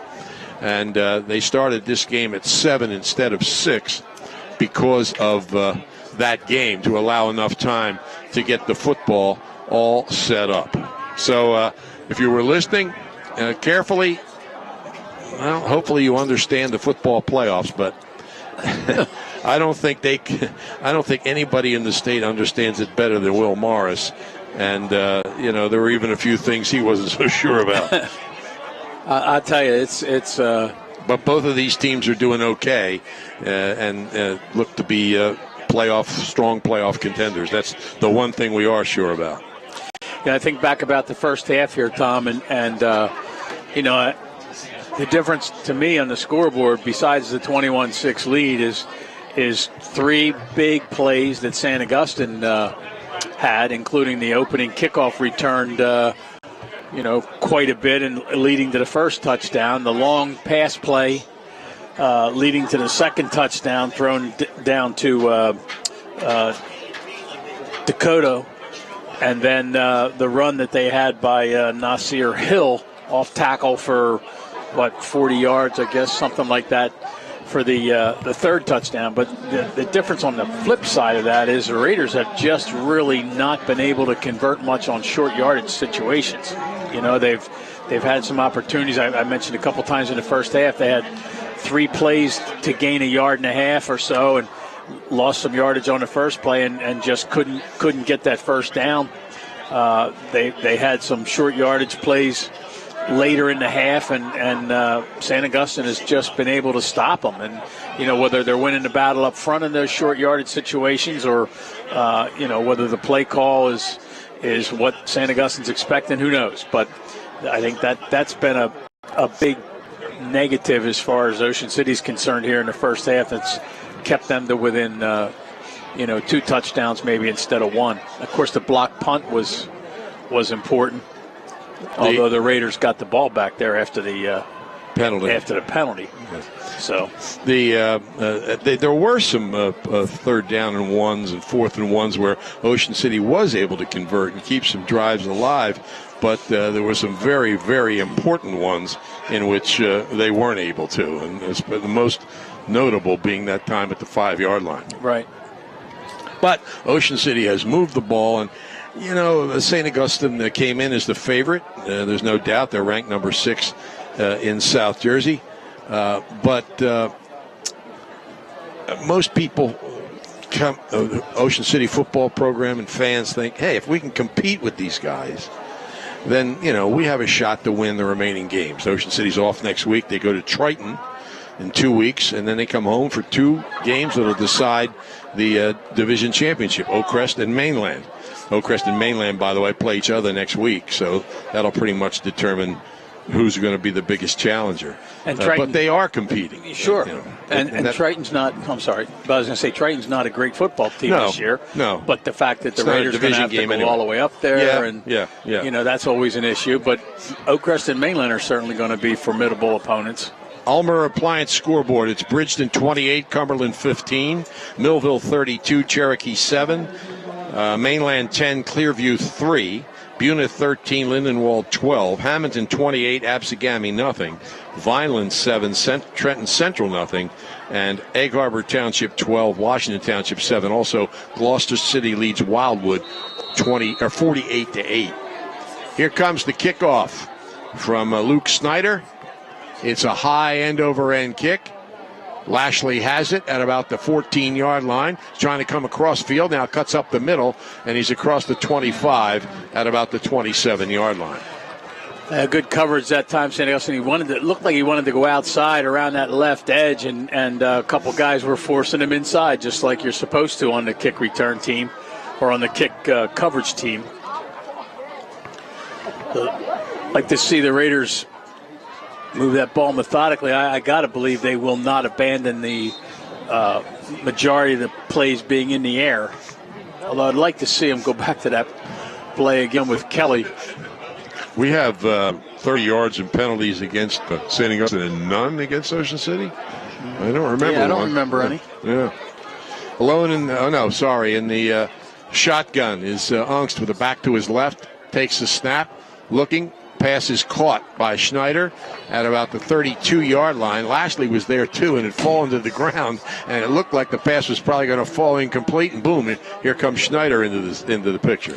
Yeah, they're hitting Lashley at the line of scrimmage as much as possible. That was a long pass play to gain 4 yards. 3 or 4, yeah.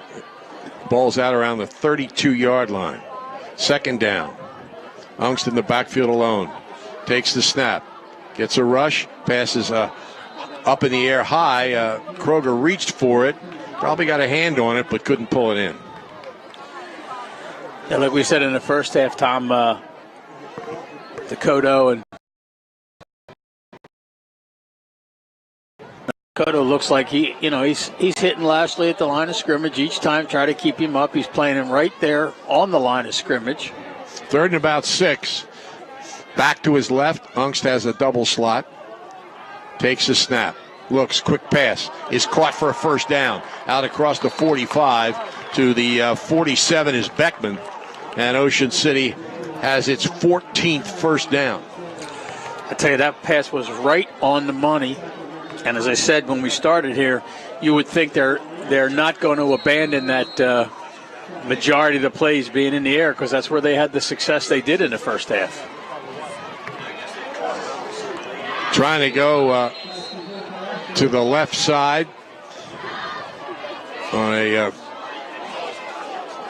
to Lashley, and Lashley to the ground, and a St. Augustine player kind of half fell on him, and he pushed him off with his leg, and he went over backwards, but everybody seems to be okay.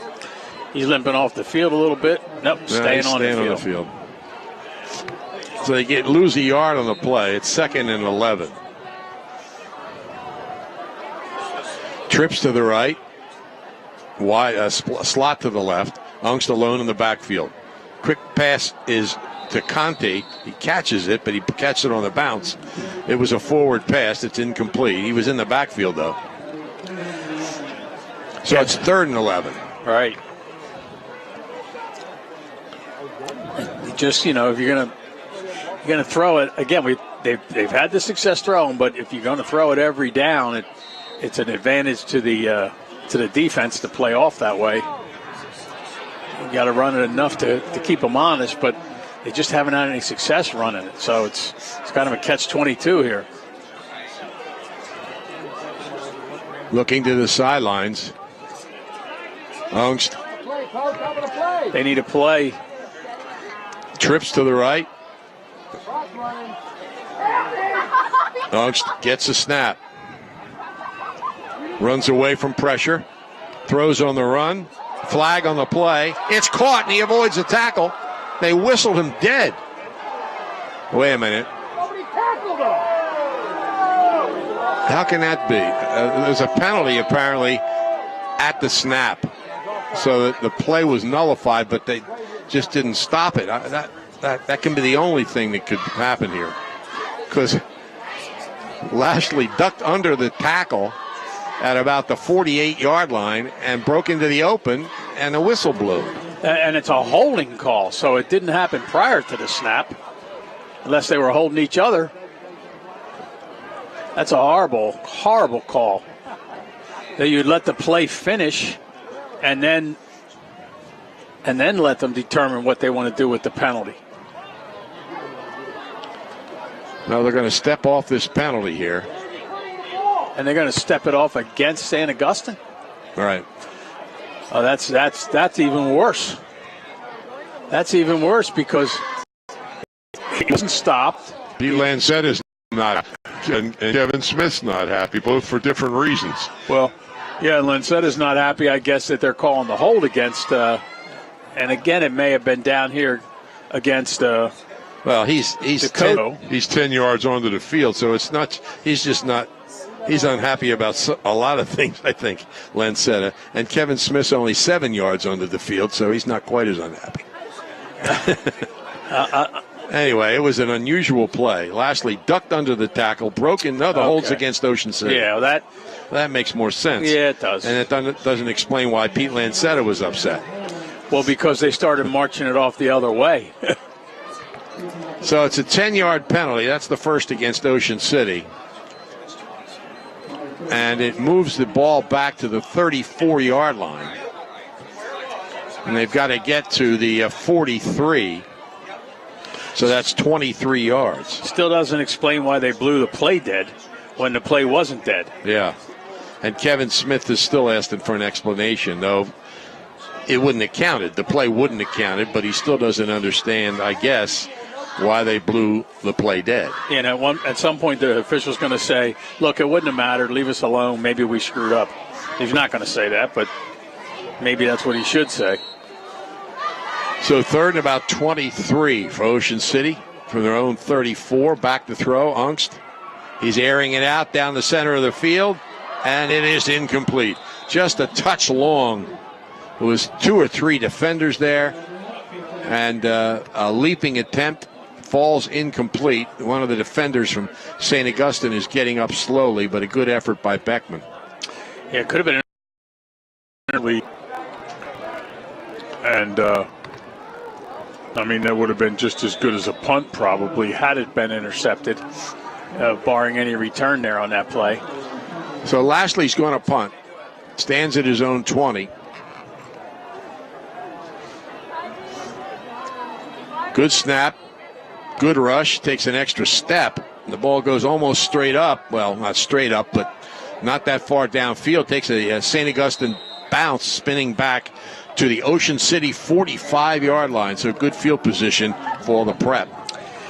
Yeah, the interception would have gained Ocean City 20 yards based on what happened there on that punt. But St. Augustine's first possession here of the second half is going to be from great field. On a 12-yard run, a 73-yard pass play, and a 36-yard run.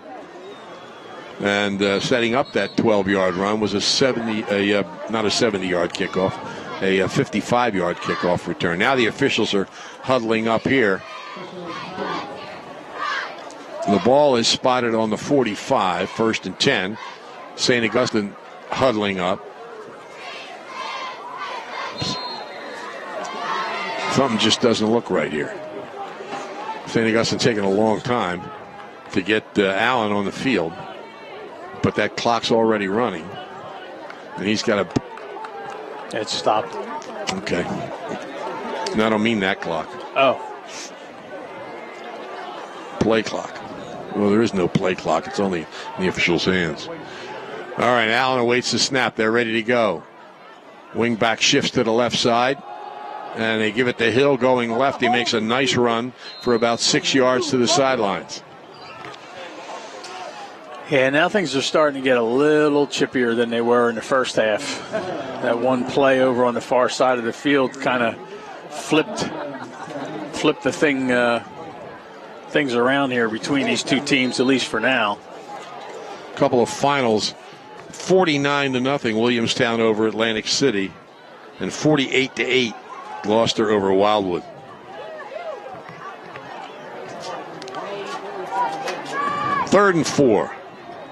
Second and four, sorry. Allen takes a snap, hands it off. Hill bounces off a tackle, out to the sideline, avoids a tackle, and races down the sideline, avoids another tackle, and he's stopped inside the 5-yard line. Wow. So they lost 2 good running backs to a transfer and an injury, and they found another one in a 5'11" freshman. I think he got down inside the 1 almost, Tom. Yeah, they're going to put it on the 1. So it's 1st and goal for St. Augustine. We'll see if Rakes comes in here. He just broke 3-4 tackles. Eventually Great balance. Yep. Because he was hit pretty good a couple of times. Well, he was hit at the line of scrimmage and bounced it to the outside. Lashley, I think, makes the touchdown-saving tackle over there, at least for now. Hill to the left of Allen. Wide slot to the right. It's Hill up the middle. He's hit at the line and driven back. It'll be 2nd and goal. Yeah, that was really a good defensive play right there in the middle.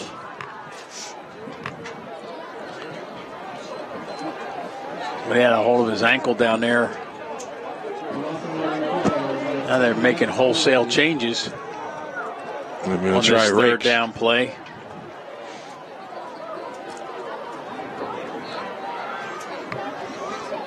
Ocean City not playing next week. They'll be at Triton 2 weeks from tonight and home here against Oakcrest.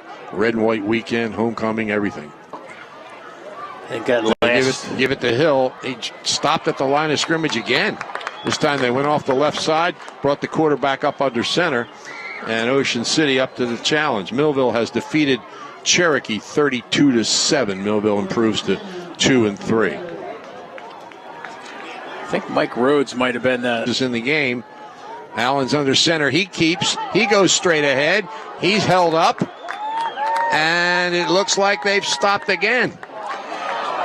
No! He falls into the end zone for a touchdown. They kept that play going a long time. I think you could push the guy from behind. Boy, it was up right there at the goal line. Or it was actually, he was across the line before the line, Tom, long before they put the touchdown signal up there. Okay. So it's 27-6. Snyder to kick, looking for his 4th extra point. Good snap, high enough, and it's good. Perfect. So it's 28-6. Leading Ocean City here at Carey Stadium. You need a sign? Well, you need Captain Charlie. Captain Charlie uses Blue Water Graphics and Cape Signs to create signs for real estate and other businesses. They do construction site signs and window lettering for your business. They can also provide the lettering for your van, truck, car, or boat.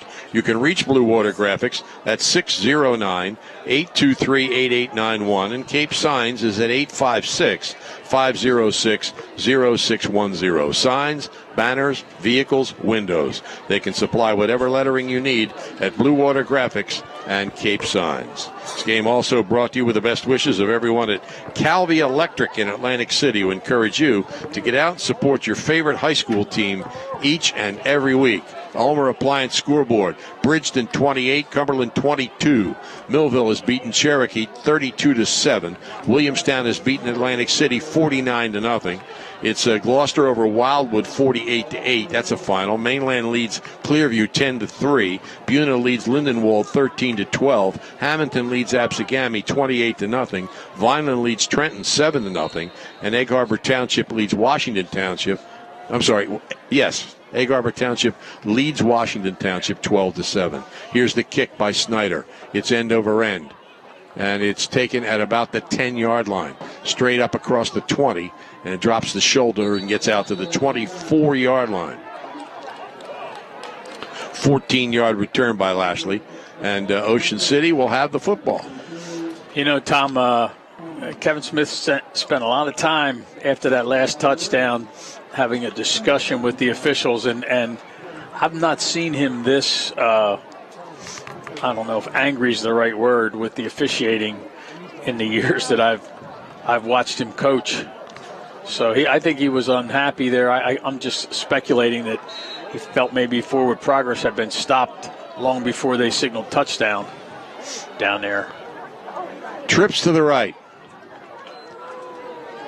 Back to throw. Ungst passes over the middle, is complete, out to the 30-yard line to Schneider. Stopped there by Shane Quest, who gives him a pat on the helmet. Gain of about 5. St. Augustine player down on the field, up by the line of scrimmage. Oh, they're getting him up. Getting him up right away. That's Bryce Eimer. Now they put him back down. Yeah. He's got cramp. Yep. Yeah. Ocean City idle next week. They'll play at Triton in 2 weeks. St. Augustine plays Rancocas Valley at Rancocas Valley next Friday. Then they have a big game, a rivalry big game. Rancocas Valley's a big game too. 2 weeks from tonight, St. Augustine hosts Holy Spirit. And by the way, this is St. Augustine's 5th game. It's their first game on the road. Their first 4 games were at home. They lost to State College, Pennsylvania. Their 12-point win over St. Augustine is their closest game. So, and they lost to St. Joe's 30-8, and they beat Lenape and Shawnee. And as we said, have Rancocas Valley next Friday, Holy Spirit at home, and then they have Cherokee and Williamstown, the final 2 games this week. Ocean City off next week. In 2 weeks, they go to Runnymede to play Triton. And then they have Oakcrest at home on Red and White weekend and Homecoming and Hall of Fame weekend and everything else. And then Mainland the following weekend. Well, at least Oakcrest and Mainland are familiar names, huh? Yeah. All these other names, you just... Back to throw, Ungst. Rolling right, finds a man on the right side. And it's short of the first down, but completed at about the 34-yard line. 33-yard line, excuse me. I know somewhere in your encyclopedia you have pass attempts, right for pass attempts in a game. Oh, we do. But I'll bet you that... I think it's Jeff Four or somebody like that.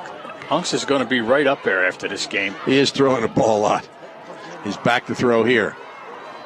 Throws over the middle. It's complete for a first down out to the 40-yard line. A flag on the play. Pass attempts in a game is 34 by Jeff Four in 1971. How many? I'm sorry. 34. 34. Yeah, that's if they're going to hold, if that's a call again, a holding call. Just run to it to each other. The pass play came out to about the 35. The hold was at the 33, and they're going to step off the 10 yards against Ocean City. So Ocean City had a penalty-free first half. They've had 2 penalties here in the third quarter, a total of 20 yards. You refs are horrible. Ocean City fans vociferous. Here's the back to throw, Ungst. Rolling right. Pass is incomplete, almost intercepted. And the defensive back probably could have had that, but the receiver went up right in front of him. And when he missed it, it came upon that defensive back too quickly. 4th and 12, Ocean City will punt. And now that St. Augustine should get good field position here, they're going to be punting from, what about the 10-yard line? 15 maybe, 10 or 15-yard line. Snyder gives St. Augustine some advantages. He's a good kick, kicking off. And of course, he's been accurate on the extra points, too. Anyway, Justin Shorter stands at about his own 43-yard line. No rush this time. It took about 6 steps, did Lashley. And he gets pretty much dropped dead right at the 49-yard line like Bud Rink's approach shot. And it'll be 1st and 10 St. Augustine at about the Ocean City 40, they call it 48. So where we talked early on about, the players getting along well and patting each other on the helmet, we're back to that now. Because saw a St. Augustine player helping an Ocean City player put his shoulder pad back underneath his jersey at the end of that that kick there. You don't see that very often. So the ball's on the 48-yard line of Ocean City. St. Augustine leading 28-6 with good field position. Receiver split to the left, slot to the right. Allen hands it to Hill, and he's hit at the line of scrimmage and battles his way for a yard or 2. Can't imagine that St. Augustine would put the ball in the air much now.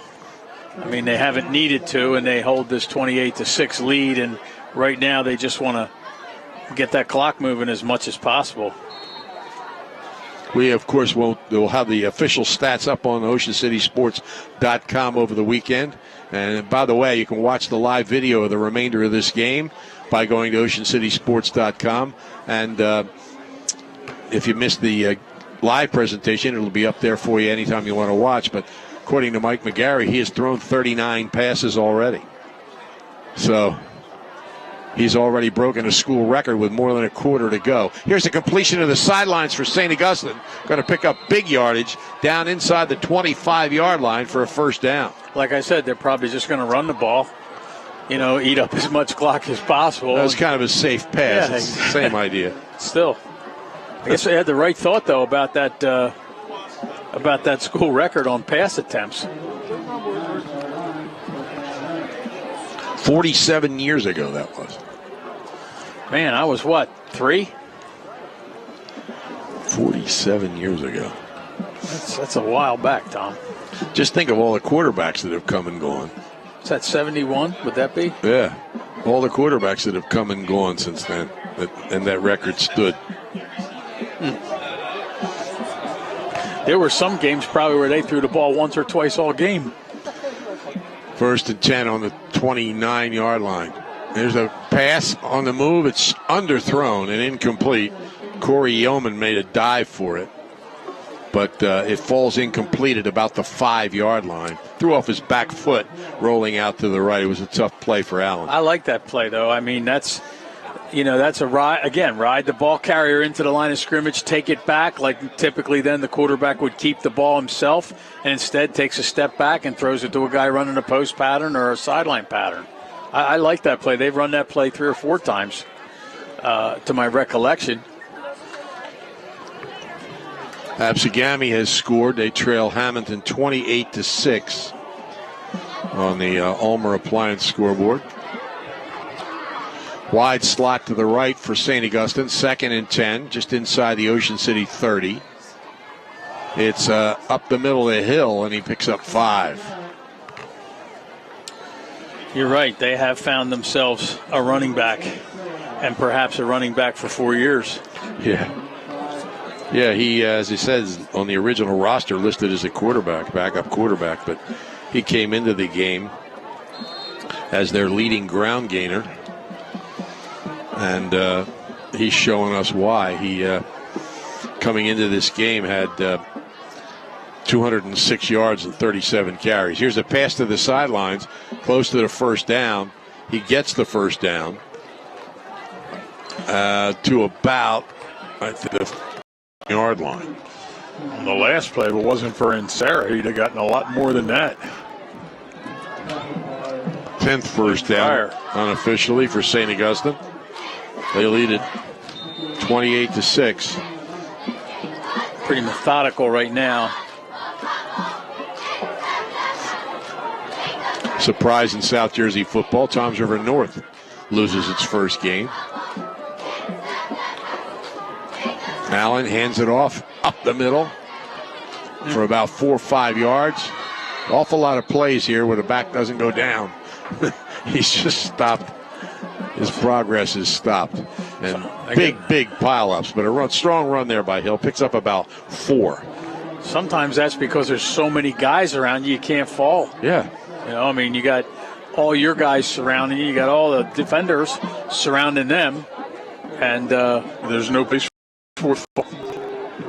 It's in a lot now in the NFL where, it's almost a design play where they're pushing the pile from behind. They're gaining 6-8 extra yards.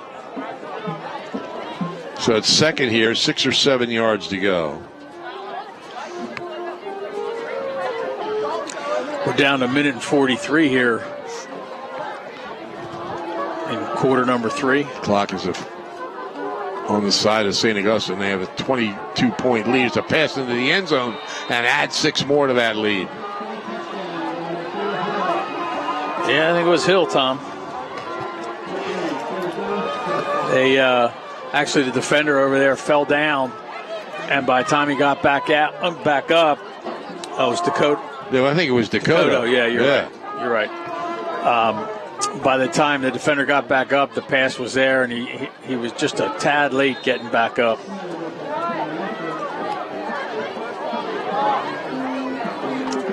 Extra point from Snyder. Ball is down. Kick is up. High enough. And good. So it's 35-6 in favor of St. Augustine here, with 1 minute and 28 seconds left in the third quarter. They have 11 first downs. Ocean City has 14.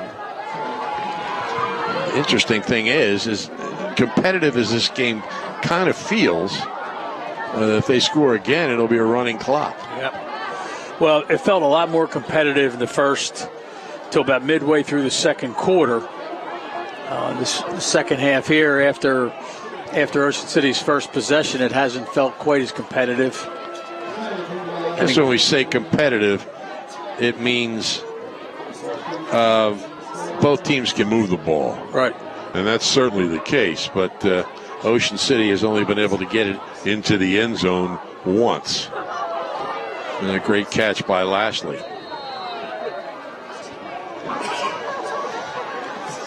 All right, here's the kickoff from Snyder. It's high, and it's going to be taken at about the 4-yard line. Out across the 15, the 20, and pulled out of bounds is Schneider at about the 25-yard line. Schneider's quick, but, he's a little easier to bring down at 5'8", 148 pounds. Defender that time just had to grab hold of his shoulder pads or jersey, kind of spun him to the ground out of bounds. It's right on the 25-yard line.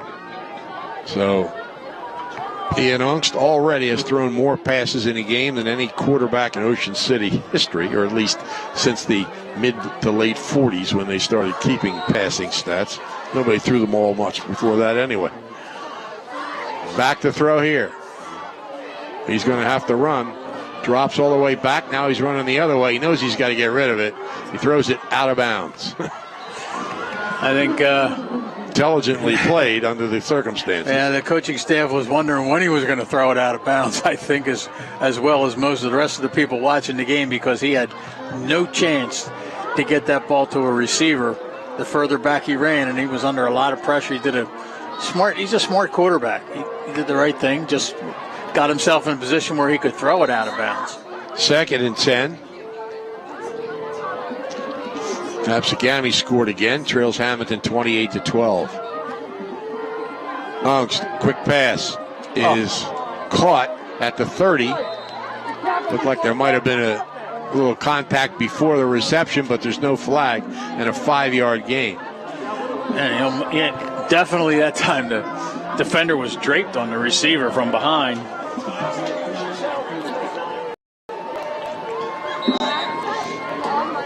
But the catch was made anyway. Yep, gain of about 6, actually. It's 3rd and 4. The difference was it would have stepped off the yardage and gotten the down over. Back to throw Ungst. Pass is juggled and incomplete. It looked like he was going to pull it in, but was going to the ground. His helmet came off, too, so he's got to leave the field. He was bobbling the ball, was Kroger, and tried to pull it in on the ground, couldn't do it. Helmet came off, so he comes out of the game, but it's 4th down, and Ocean City will punt. But it looks like Joe Rapetti's going to punt. Yep. The 6-foot sophomore. Justin Shorter is back for St. Augustine. 30 seconds left in the third quarter. St. Augustine leads it 35-6. Good snap. High kick. And it's downed at about the St. Augustine 43-yard line. So, prep starts 57 yards away with 23 seconds left in the third quarter.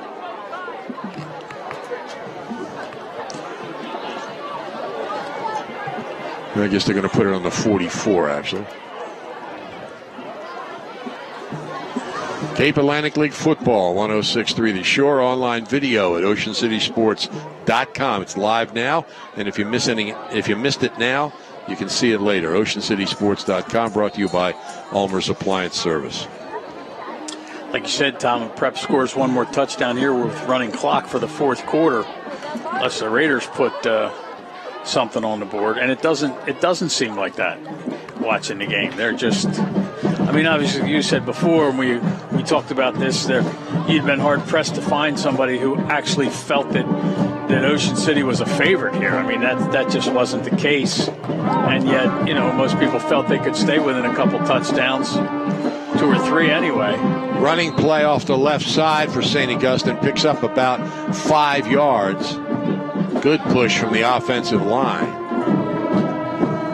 Second down, and that'll be the last play of the third quarter. The Ocean City band strikes up. St. Augustine leads it here, 35-6 over Ocean City as we get ready for the fourth quarter of this game. Game of the week produced by Prime Events on 106.3 The Shore, brought to you by Atlanticare, with urgent care centers all over South Jersey. The rides aren't open at Gillian's Wonderland Pier, 6th Street and the Boardwalk in Ocean City, but this is a good time to get bargains for next summer. At Wonderland Pier, your tickets never expire. Bring your leftover tickets from this year to the park when it opens next spring. Gillian's Wonderland Pier, 6th and the Boardwalk in Ocean City. Visit them online at Gillians.com and at Staten's Gallery on Asbury Avenue at downtown Gillian's. Finals on the Ulmer Appliance scoreboard: Millville 32, Cherokee 7, Williamstown 49, Atlantic City nothing, and Gloucester City 48, Wildwood 8. Elsewhere, it's Hamilton 28, Absegami 12, Vineland 20, Trenton nothing, Egg Harbor Township 12, Washington Township 7, Buna leads Lindenwold 13-12, Mainland leads Clearview 10-3, and Bridgeton and Cumberland keep going back and forth at 28-22 Bridgeton. Both those teams are winless. Allen now repositions Bradley Peo, a freshman who's in the game at running back. He gives him the ball. Trying to get to the outside. He's chased down, pulled down, the ball pops out. And Ocean City's got it down the sideline to the 35-yard line.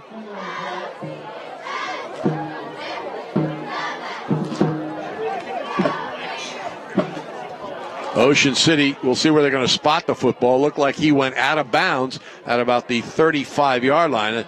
The tackle, the ball popped up into the air, and it was returned. Call it the 36-yard line. Ocean City has it on the St. Augustine 36 as we start, well, it's the second play of the fourth quarter. 11:50 remaining. Oh, no. No, maybe. They did get the ball. I don't think the Raiders actually recovered it, Tom. Well, how'd it get back there then? There was a scramble for the ball was on the ground, and it just got knocked back there. I think Kroger had a shot at it back there, but nobody really recovered it. Okay, so they were chasing the ball, and it rolls out of bounds back around the 36-yard line. Here's another running play that's going nowhere. So it's going to be fourth down, and St. Augustine will punt the football. They have some clean jerseys in the game right now.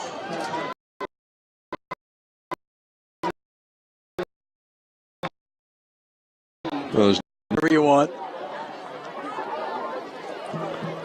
They have no grass stains, artificial grass stains. It's two winless teams playing up there in Seacroft or wherever Cumberland is. Must be some game. I mean, now it's tied 28-28. They haven't won a game, either one of them, but boy, they're battling in this one. Okay, punting situation for St. Augustine. Ocean City has two people back. Good snap. High kick. Fair catch, and the Raiders will start on their own 35. Lashley makes the fair catch.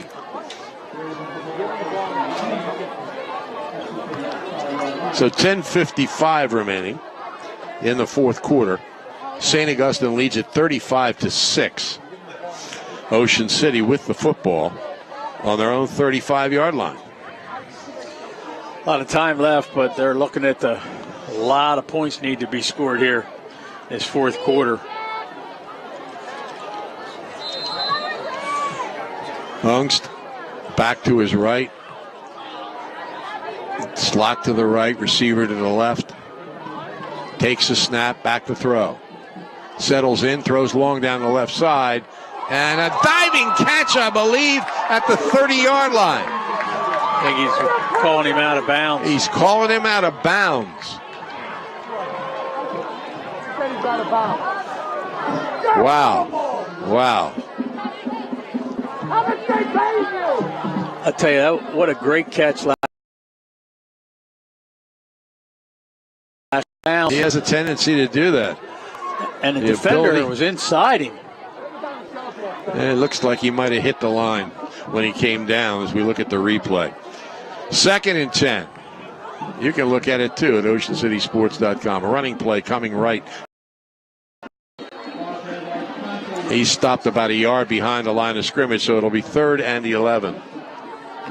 Tackled Adam Heston.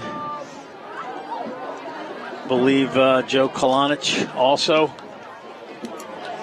I think the fight's going out of this football game after that last touchdown. 35-12 now. Hamilton leading Absegami. Elsewhere in the West Jersey Football League. Here's the snap. Ungst back to throw. Settles in. Fires. Incomplete. Could have been thrown over Kroger's head or short for Beckman, but it's incomplete. Fell in between the two of them. And there might be a flag on the play. Well, I don't see it, but it shows the signs of it. St. Augustine players are... Pass interference against St. Augustine. You could almost tell it was against them. Their defensive backs were staying back 20 yards from the line of scrimmage, expecting that the ball was coming that way. That's going to be huge, too. Because it was a 3rd and 11.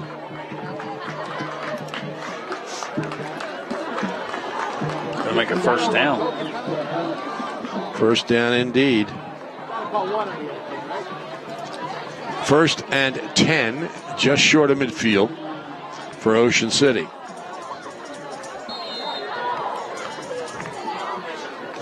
Ungst tells his offensive line to play. Trips to the left. Receiver to the right. He looks to the sideline again. He's all set. Back to throw. Running right. Being chased. Throws downfield short. Trying to get it to Kroger. Running while he was running full speed toward the sideline and threw it short. Yeah, that just it's obviously harder to throw when you're on the run there. He'd had Kroger open that time. Couldn't tell if he felt that the defender was going to have an equal chance to make an interception, purposely threw it into the ground, or just, missed the throw. Yeah, 2nd and 10 from the 49. Over the middle. Pass is caught by Kroger at the 45 of St. Augustine. A gain of 6. It'll be 3rd and 4. That game's going into overtime. Bridgeton and Cumberland, 28-28. Seabrook.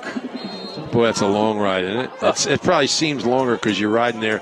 We don't see anything for miles. I think I had to get a passport the first time we went there. Ungst alone in the backfield. 3rd and 4. Passes incomplete. Popped into the air and intercepted. Intercepted by Robert Reynolds. And it popped into the air. Beckman went up for it. Got some hands on it. May have hit him on the shoulders. And it popped up into the air and was picked off by Reynolds. So they'll take over on their own 42-yard line. I believe an Ocean City player looked like was going to have a shot at it when it was in the air, but Reynolds was right in the right spot. He had a good vision of it. Yeah, Beckman got a hand on it, but it was high. And it went off his hand, as we see the replay, hit a St. Augustine player on the shoulder pads and then popped into the air for the interception. So St. Augustine takes over on its own 40, leading 35-6 with 9:14 remaining in the fourth quarter. They got a wide slot to the right. Also got a new quarterback, Tom Ochuda, 5'11", 185-pound senior. He hands it off for a couple of yards. And they make a couple substitutions due to Hermits. As the quarterback goes to the sideline for the play. I like to watch the clock sometime and see how many seconds it takes them to get this play off. I have yet to see an official start to count them down. It just seems like it takes a long time. Second and about 7. There he goes, counting them down now. There's a handoff straight ahead. Running room into the secondary. There's a race. He's to the 25, the 20, and stop there. Lashley again making the stop. And he's down again. He's had a tough night. Yep. He's been banged up. This time it's his arm. He may be resting the rest of this game. So St. Augustine going to substitute some more. But it's a first down inside the 20 at the 19.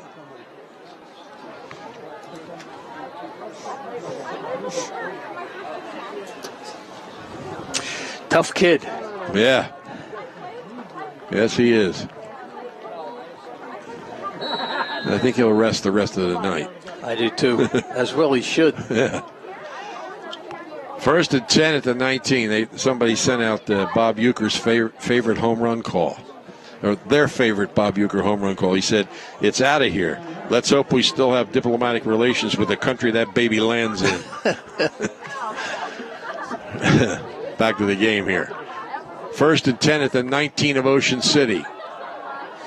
And they're going sweeping the left side and picking up good yardage inside the 10 down to about the 6 or 7 yard line. That's Justin Brown, 5'5", 140-pound sophomore.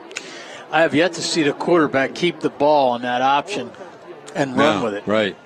I want to see if Emmanuel Roach gets into the game. He's 5 foot, 83 pounds. Is his last name Rudy? Freshman.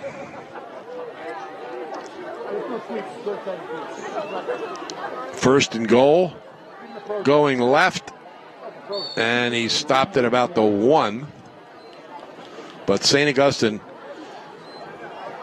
just a yard away from making this a running clock. Lashley's still actually on the ground over here. Tom and doctors and the training staff.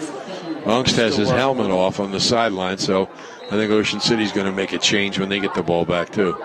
Now Lashley's in a seated position. I know that Andrew, they're hoping it's nothing wrong with his arm. No, he didn't get in as Brown carries off the right side. Still a yard or two away. Third and goal. 6:29. St. Augustine leading here, 35-6. But if they score, it will be a running clock.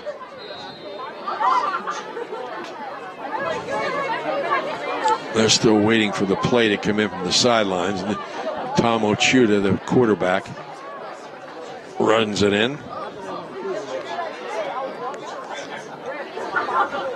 They play at Rancocas Valley, does St. Augustine, next week. Well, Ocean City will rest up after this before they have to go to Triton in 2 weeks. Chida takes the snap. Gives to Brown again. He's hitting the backfield. Wrapped up. The two of them dance toward the sideline, but he's not going to gain anything. Austin Green, I think, on that stop. And it'll be fourth and goal.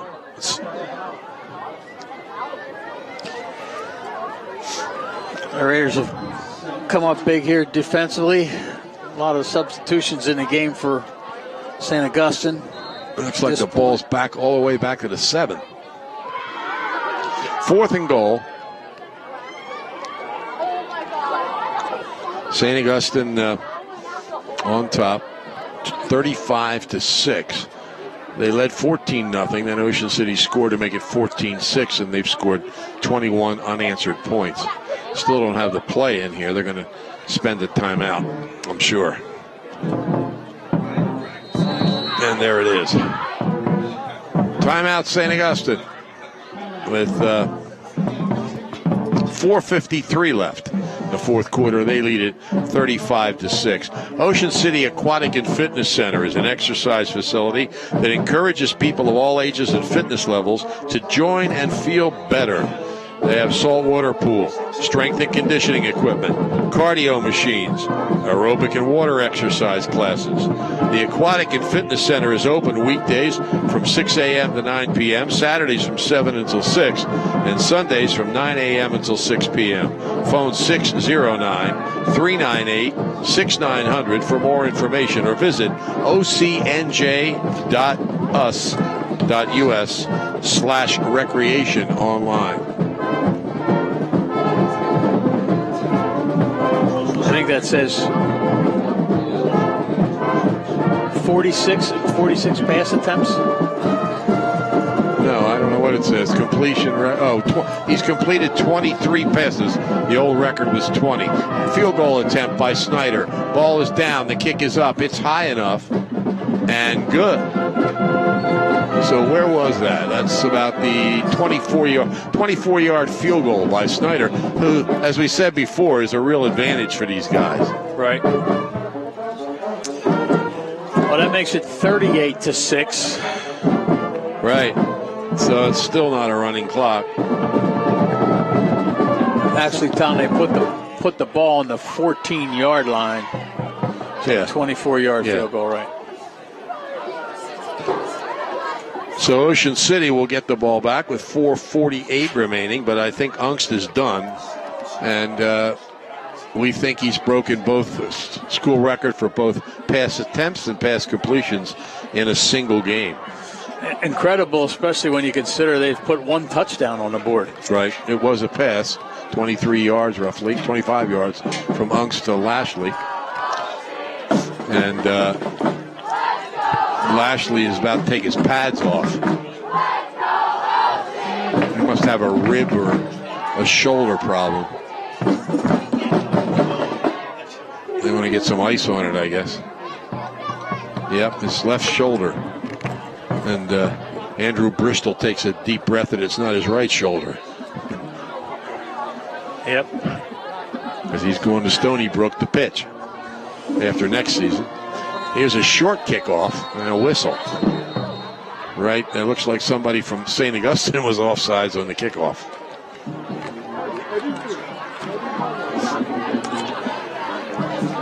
Yeah, there's no point in risking anything else here. I mean, at this point, 38-6.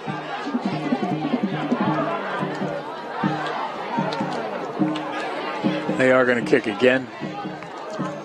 Buna has improved its lead. They're trying to go 4-0 to 27-12 now over Lindenwold.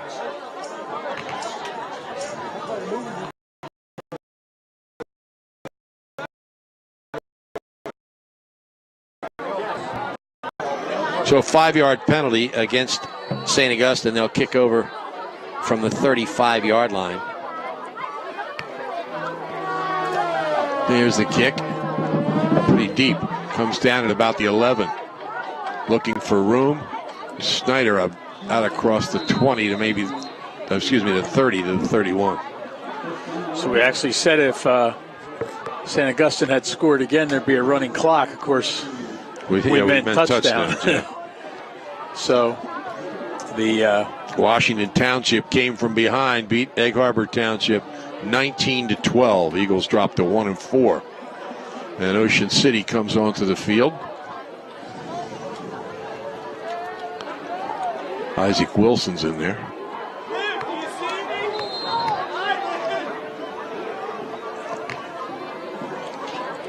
First and 10 from the 31.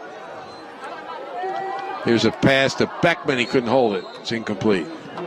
Just off his back shoulder.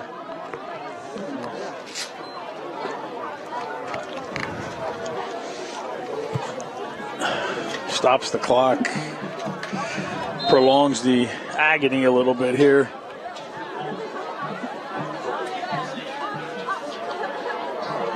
That is Unk still in there at quarterback. The snap goes through his hands, and he chases it down, but a big loss on the play, back around the 16-yard line. A little surprised he's still in the game. So it's on the 16, third and long. I got to get to the 40, so 24 yards to go.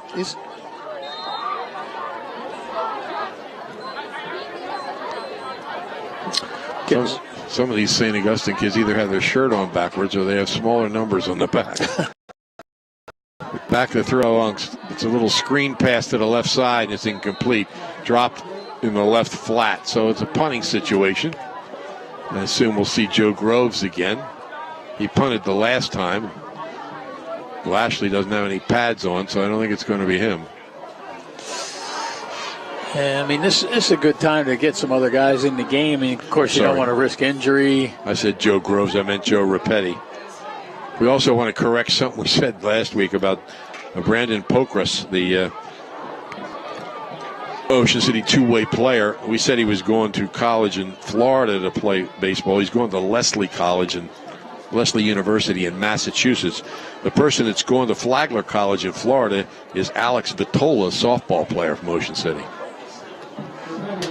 Because you knew exactly where Flagler College was. I do know where Flagler is. Well, I actually had a student teacher who was from Ocean City High School who went to Flagler College. Well, we were sending the wrong person there. Yeah. Nobody back for St. Augustine. So this is going to be a nice punt for Rapetti. It rolls across midfield to the St. Augustine 49-yard line. It's kind of near Daytona. Pretty sure. Oh, really? It's on the East Coast. Well, maybe Alex can get you a Daytona 500 mug or something. I was there last year. Did you get a mug? No, I got a hat, shirt. That was enough. Saw famous Walt Tucker there. Oh, yeah, he's always there. I think he's got a house there. That was on the bucket list. Oh, yeah. I mean, I'd been to probably 7, 8 different racetracks around the country, but never been to Daytona. Ocean City has beaten Absegami 1-0 in boys soccer. Straight up the middle. Ends up being pretty good yardage down to the gain of about 7. Yeah, about, like you said, 6 or 7. A lot of new faces in the game right now.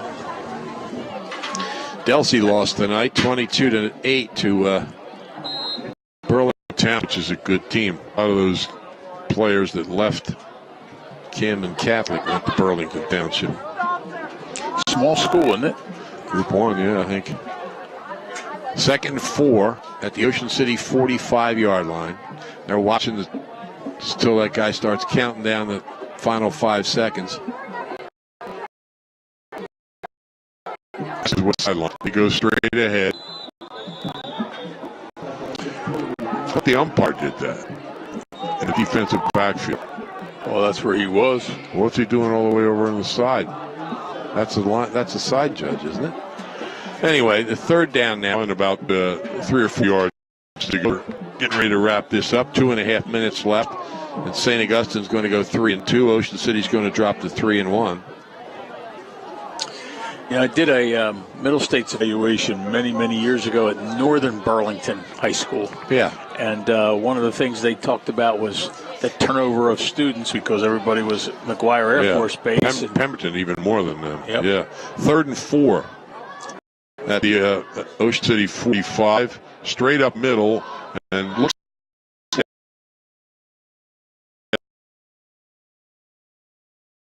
as enough.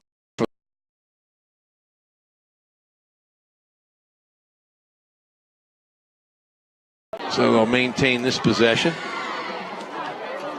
And St. Augustine leading 21-6 at the half. Scored 17 unanswered points in the second half, to make no doubt about it.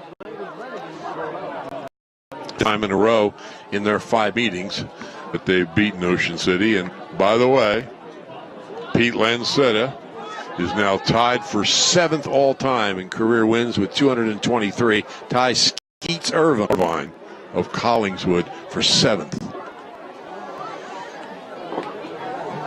And nothing on that play, a first down run by St. Augustine.